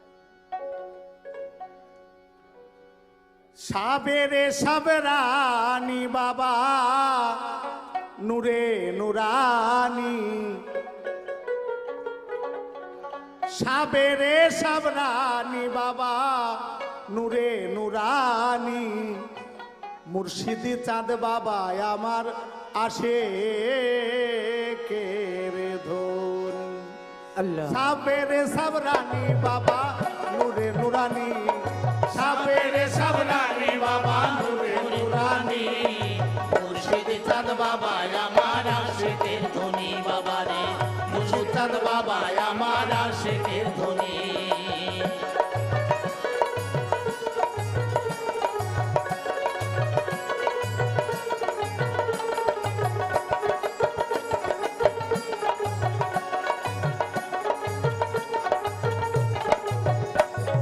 বাবা আমার আশেকের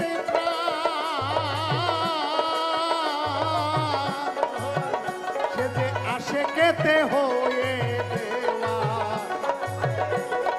বাবা আমার আশেকের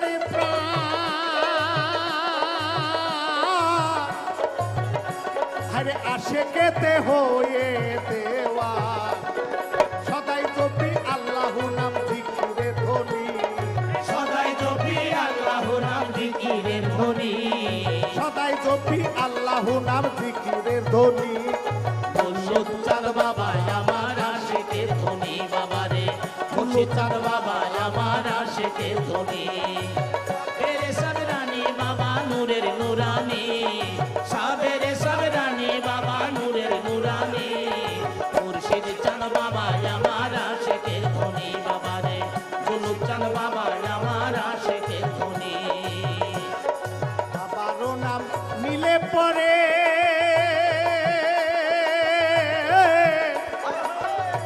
আগো কালেবে জারি হয় তাহারে বাবারও নাম মিলে পড়ে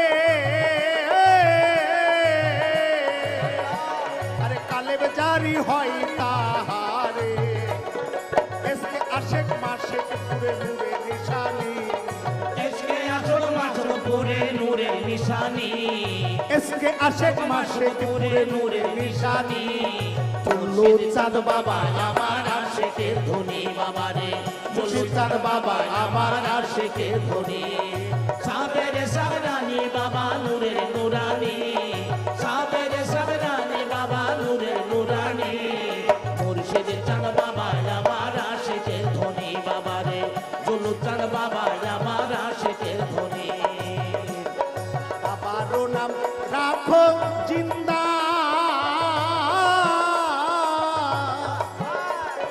ভক্তগণ হয়ে কালেন্দা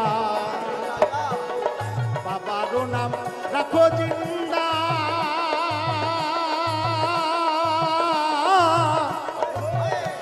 আরে ভক্তগণ হয়ে কালেন্দা আসমতের সার হইল কান্দা দেখে রূপখানি আসমতের সার হইল কান্দা দেখে দুঃখানি মুর্শিদি চাঁদ বাবা আমার আশিকে ধনী বাবা রে মুর্শিদ চাঁদ বাবা আমার আশিকে ধনী সাবেরে সাবরানি বাবা নূরের নুরানি সাবেরে সাবরানি বাবা নূরের নুরানি সুলতান বাবা আমার আশিকে ধনী বাবা রে, সুলতান বাবা আমার আশিকে ধনী বাবা রে, সুলতান বাবা আমার আশিকে ধনী বাবা রে, মুর্শিদাবাদ বাবা আমার আশিকে ধনী বাবা রে, সুলতান বাবা আমার আশিকে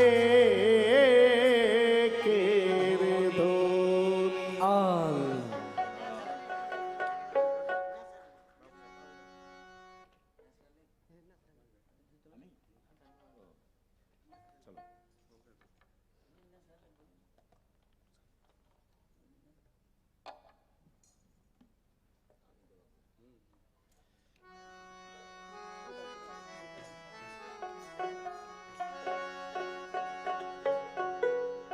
আই বড় পীর আব্দুল কাদির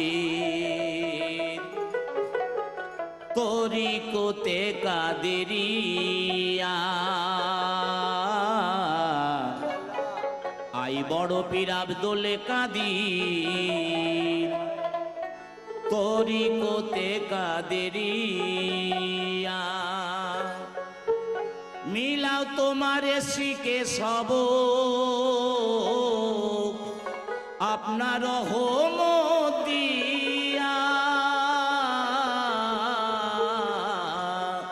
আই বড় পীর আব্দুল কাদির তরিকতে কাদেরিয়া, আই বড় পীর আব্দুল কাদির তরিকতে কাদেরিয়া, মিলাও তোমারে শিখে সব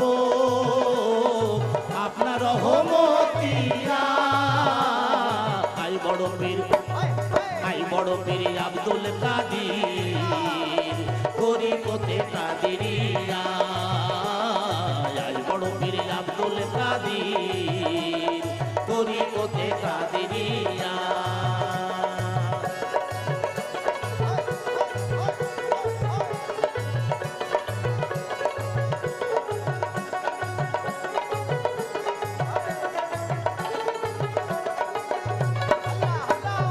জন্ম যাহার বাগদাদে হয় প্রথম রমজানের সময়,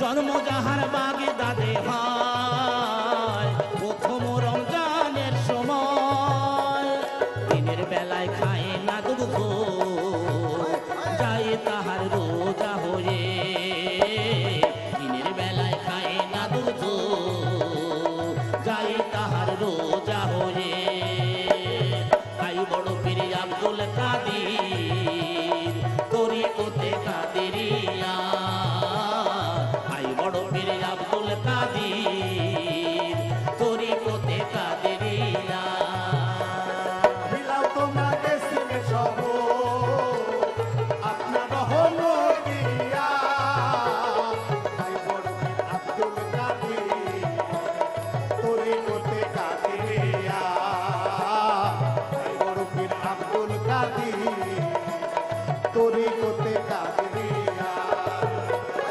মোতার কবর হতে রহনি দিল তাতে,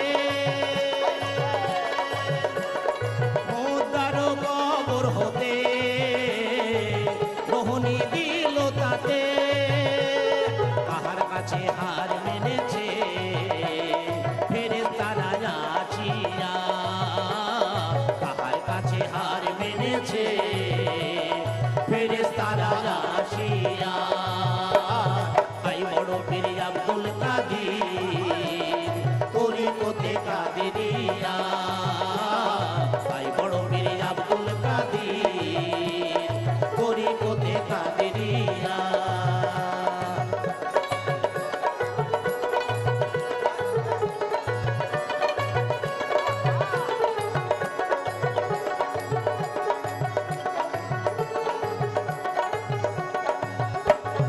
তুমি দয়ার গুণমণি তা তোমার চরণ দোখানি, তুমি দয়ার গুণমণি তা তোমার চরণ দোখানি, ওদিন আবু সরকার কাঁদতেছে বুকে ভাসায়া, তাই পীরে আব্দুল কাদির তরিকতে কাদেরিয়া ভাই বড় পীরে আব্দুল কাদির তরিকতে কাদেরিয়া ভাই বড় পীরে আব্দুল কাদির তরিকতে কাদেরিয়া আল্লাহ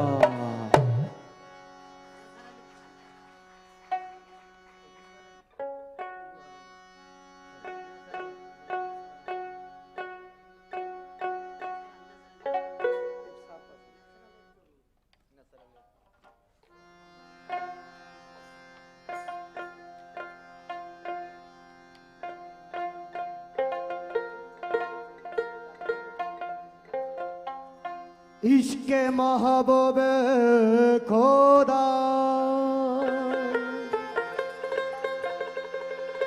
खोदा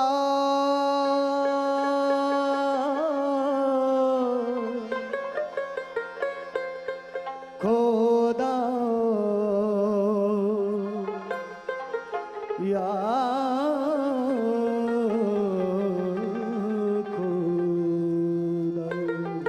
अल्लाह इश्क महबूब खोदा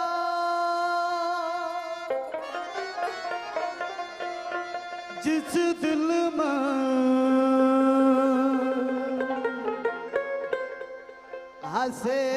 हसेल नहीं लाखों मोमिन हो मगा ईमान में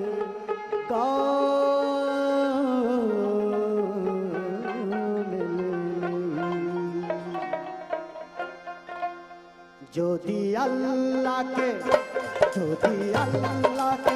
देते जाए मोर ज्योति अल्लाह के देते जाए मोर रूबीर के छोटे दावे जीवन रूबीर के छोटे दावे जीवन ज्योति अल्लाह के देते जाए मोर ज्योति अल्लाह के देते जाए मोर रूबीर के छोटे दावे जीवन रूबीर के छोटे दावे जीवन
যিনি কেঁদেছিলেন যিনি কেঁদেছিলেন যিনি কেঁদেছিলেন বলেন উম্মতি যিনি কেঁদেছিলেন বলেন উম্মতি তারি তরে কুরবান হয়ে যদি আল্লাহকে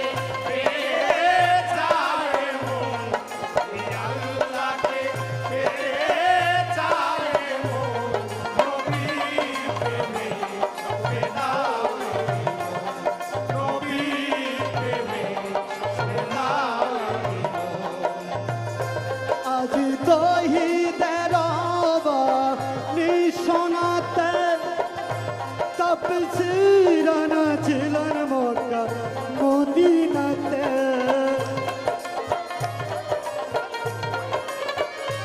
আজ তৌহিদের নিশানাতে তপসিরানা ছিলেন মক্কা মদিনাতে আজ যেতে চাই মন আজ যেতে চাই মন আজ যেতে চাই মন যেতে চাই মন শুধু জিয়ারতে আজ যেতে চাই মন শুধু জিয়ারতে জসিম খান পেতে চাই দরে যদি আল্লাহকে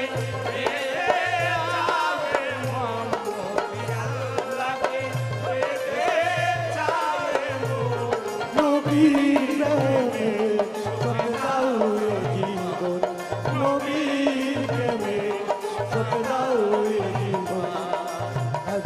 ربي جل الله ما في قلبي غير الله حسبي ربي جل الله ما في قلبي غير الله نور محمد صلى الله نور محمد صلى الله صلى الله سبحان الله حق لا إله إلا الله حق لا إله إلا الله حق لا إله إلا الله حق لا إله إلا الله حق لا إله إلا الله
আপনারা শুনছেন বাংলা কাওয়ালি। নদিয়া এবং মুর্শিদাবাদ থেকে এসেছেন শিল্পীরা। বাউল ফকির, their music is all about self-searching. They celebrate humanity. They believe that God lies in the human beings itself. There are many genres of Baul music. One of them is Bangla Qawwali. 2008, Baul music got inscribed by UNESCO's 2003 convention as intangible cultural heritage of humanity, which Durga Puja got inscribed in 2021. Maich Bhandari in Bangladesh is the place where Bangla Qawwali started from. And then, through the immense efforts of Gorbhanga and Jalongir Fakirs, led by Arman, Babu, and Chhote Golam, this comes to Bengal after many years. Bangla Qawwali celebrates human beings, the love, and the Guru. On this occasion of Netaji's birthday at Netaji Research Bureau, the Fakir celebrate the Guru Netaji. And their music is all about love for people. Our next performance is by Chhote Golam.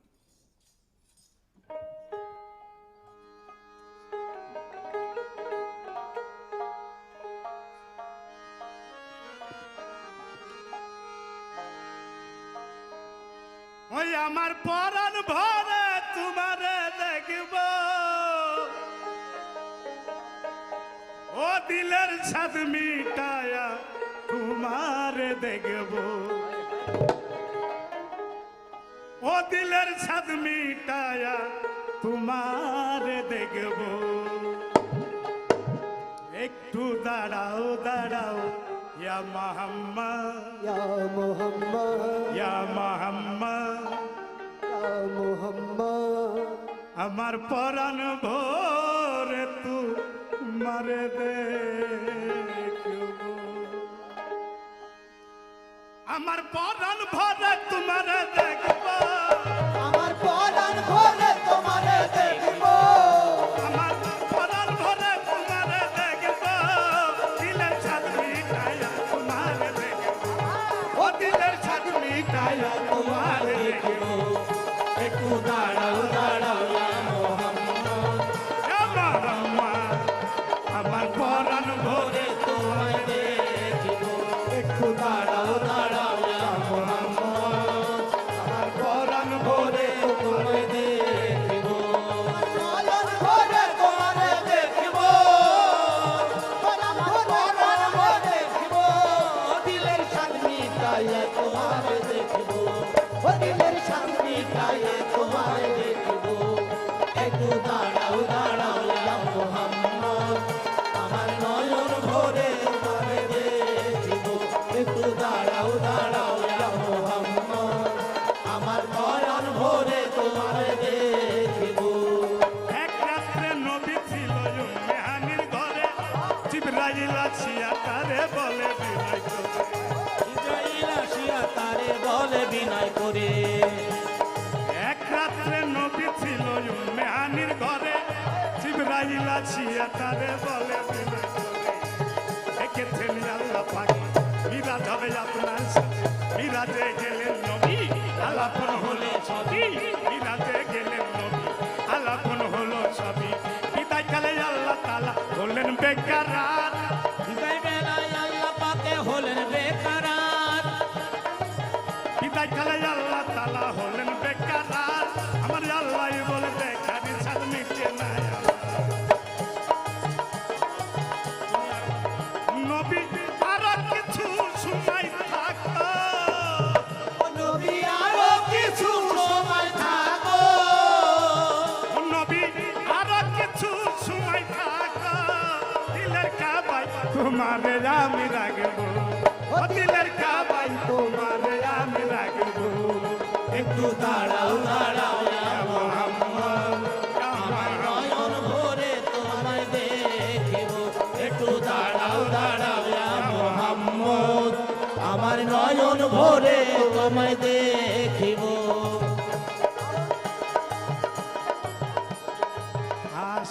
আশেকের মাসেকের খেলা খেলছে দমে দমে ছায়া খায়া এক হয়ে যায় আর ছায়া কায়া এক হয়ে যায় আর সেয়া তুমি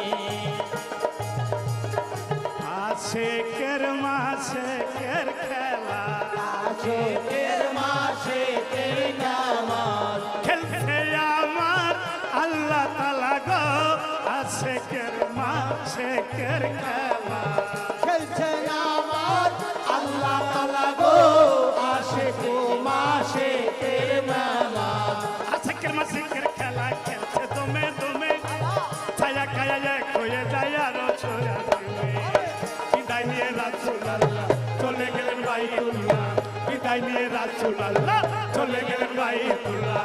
উম্মে হানির ঘরে গেলেন, বিছানা গরম পাইলেন। উম্মে হানির ঘরে গেলেন, বিছানা গরম পাইলেন। এরই মাঝে 27 বছর হইয়াছে কত, আল্লাহ বলে আমার হাবিব আমারই মতো। এরই মাঝে 27 বছর, এরই মাঝে 27 বছর হইয়া গেল অবিরত গো। এরই মাঝে 27 বছর হইয়া গেল অবিরত গো। এর মাঝে 27 বছর, এরই মাঝে 27 বছর হইয়াছে কত। আমার আল্লাহ বলে আমার হাবিব আমারই মতো। খুদার ইশকের গুণে দয়ার নবী, খোদার ইশকের গুণে দয়ার নবী, খুদার ইশকের গুণে দয়ার নবী। দিলের কাবায় তোমারে আমি রাখবো, ও দিলের কাবায় তোমারে আমি রাখবো। একটু দাঁড়াও দাঁড়াও ইয়া মুহাম্মদ, আমার নয়ন ভরে তোমায় দেখবো। একটু দাঁড়াও দাঁড়াও ইয়া মুহাম্মদ, আমার নয়ন ভরে তোমায় দেখবো। সকালবেলা দিনের নবী বাইতুল্লাহ আসিয়া, আরে সাহাবায়া জনগণকে আনিলেন ডাকিয়া।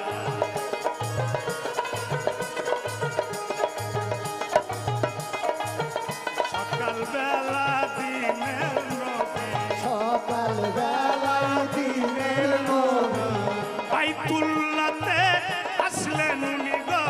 সকালবেলায় দয়াল নবী, বাইতুল্লাহতে আসলেন তিনি গো। সকালবেলায় দিনের নবী, সকালবেলা দয়ার নবী বাইতুল্লাহ আসিয়া, সাহাবায়ে গণগণকে আনিলেন ডাকিয়া।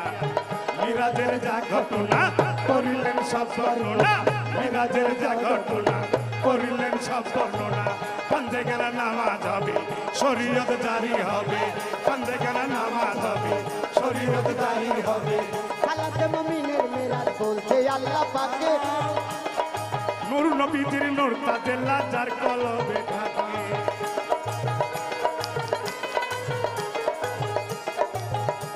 আরে সালাতে মুমিনের মেরাজ, সালাতে মুমিনের মেরাজ বলছে আমার ওই আল্লাহ পাক। সালাতে মুমিনের মেরাজ, বলছেন আমার ওই আল্লাহ পাক।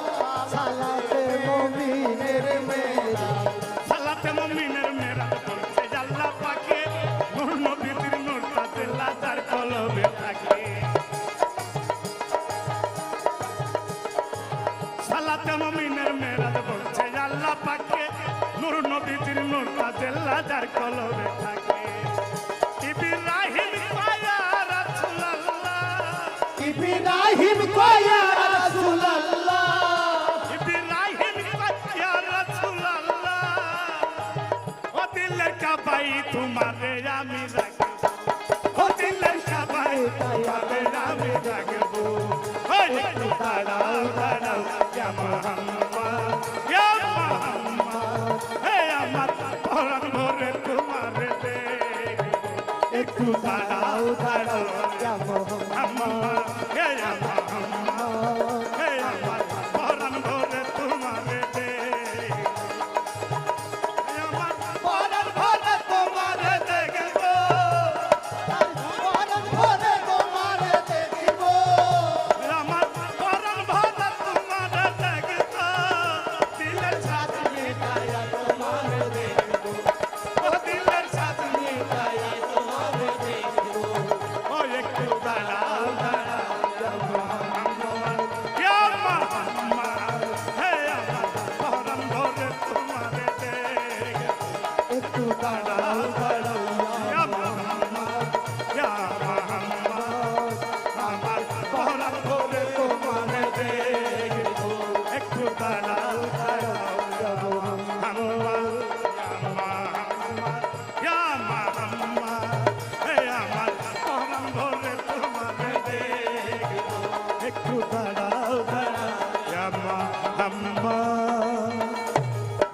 আমার পরাণ ভোরে তো তোমারে দেখব।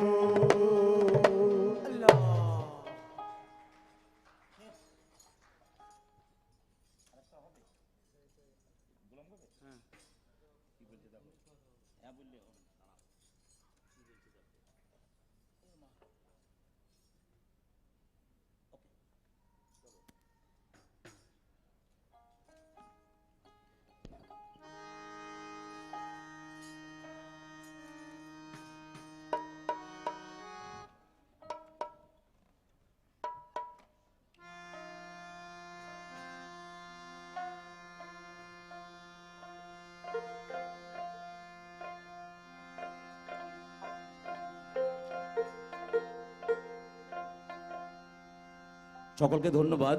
এটাই আমাদের শেষ গান।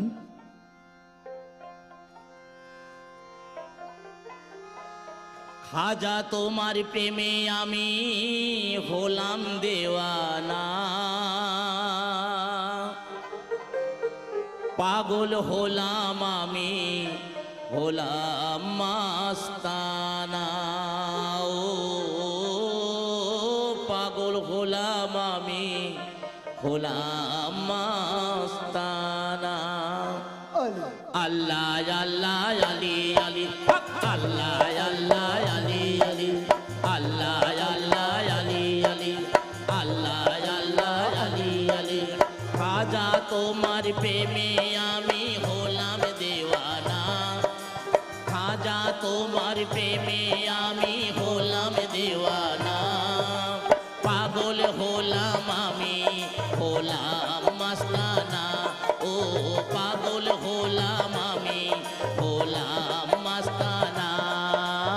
আল্লাহ আল্লাহ আলী আলী আল্লাহ আল্লাহ আলী আলী আল্লাহ আল্লাহ আলী আলী আল্লাহ আল্লাহ আলী আলী।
তোমার দরবারে বক্সার সৃষ্টি দালান খানা তোমার দরবারে ভক্তি করে দিলাম এই নেটের নাজরানা আর ভক্তি করে দিলাম এই নেটের নাজরানা আল্লাহ আল্লাহ আলী আলী আল্লাহ আল্লাহ আলী আলী আল্লাহ আল্লাহ আলী আলী আল্লাহ আল্লাহ আলী আলী খাজা তোমার প্রেমে আমি হলাম দেওয়ানা খাজা তোমার প্রেমে আমি হলাম দেওয়ানা পাগল হলাম আমি হলাম মাস্তানা ও পাগল হলাম আমি হলাম মাস্তানা আল্লাহ আল্লাহ আলী আলী হক আল্লাহ আল্লাহ আলী আলী হক আল্লাহ আল্লাহ আলী আলী হক আল্লাহ আল্লাহ আলী আলী হক আল্লাহ আল্লাহ আলী আলী হক আল্লাহ আল্লাহ আলী আলী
নদিয়া মুর্শিদাবাদ বাংলা কাওয়ালি শিল্পীরা যারা আজকে অনুষ্ঠান করলেন, একদম ডান দিক থেকে কামারুজ্জামান বা আতাহার, গোপেন, লেনিন, বাবু ফকির, গোরভাঙার বিখ্যাত ফকির, তারপরে ছোটে গোলাম ফকির, জলঙ্গিতে বিরাট আখড়া, কালাম এবং হাসালুর। ধন্যবাদ সকলকে।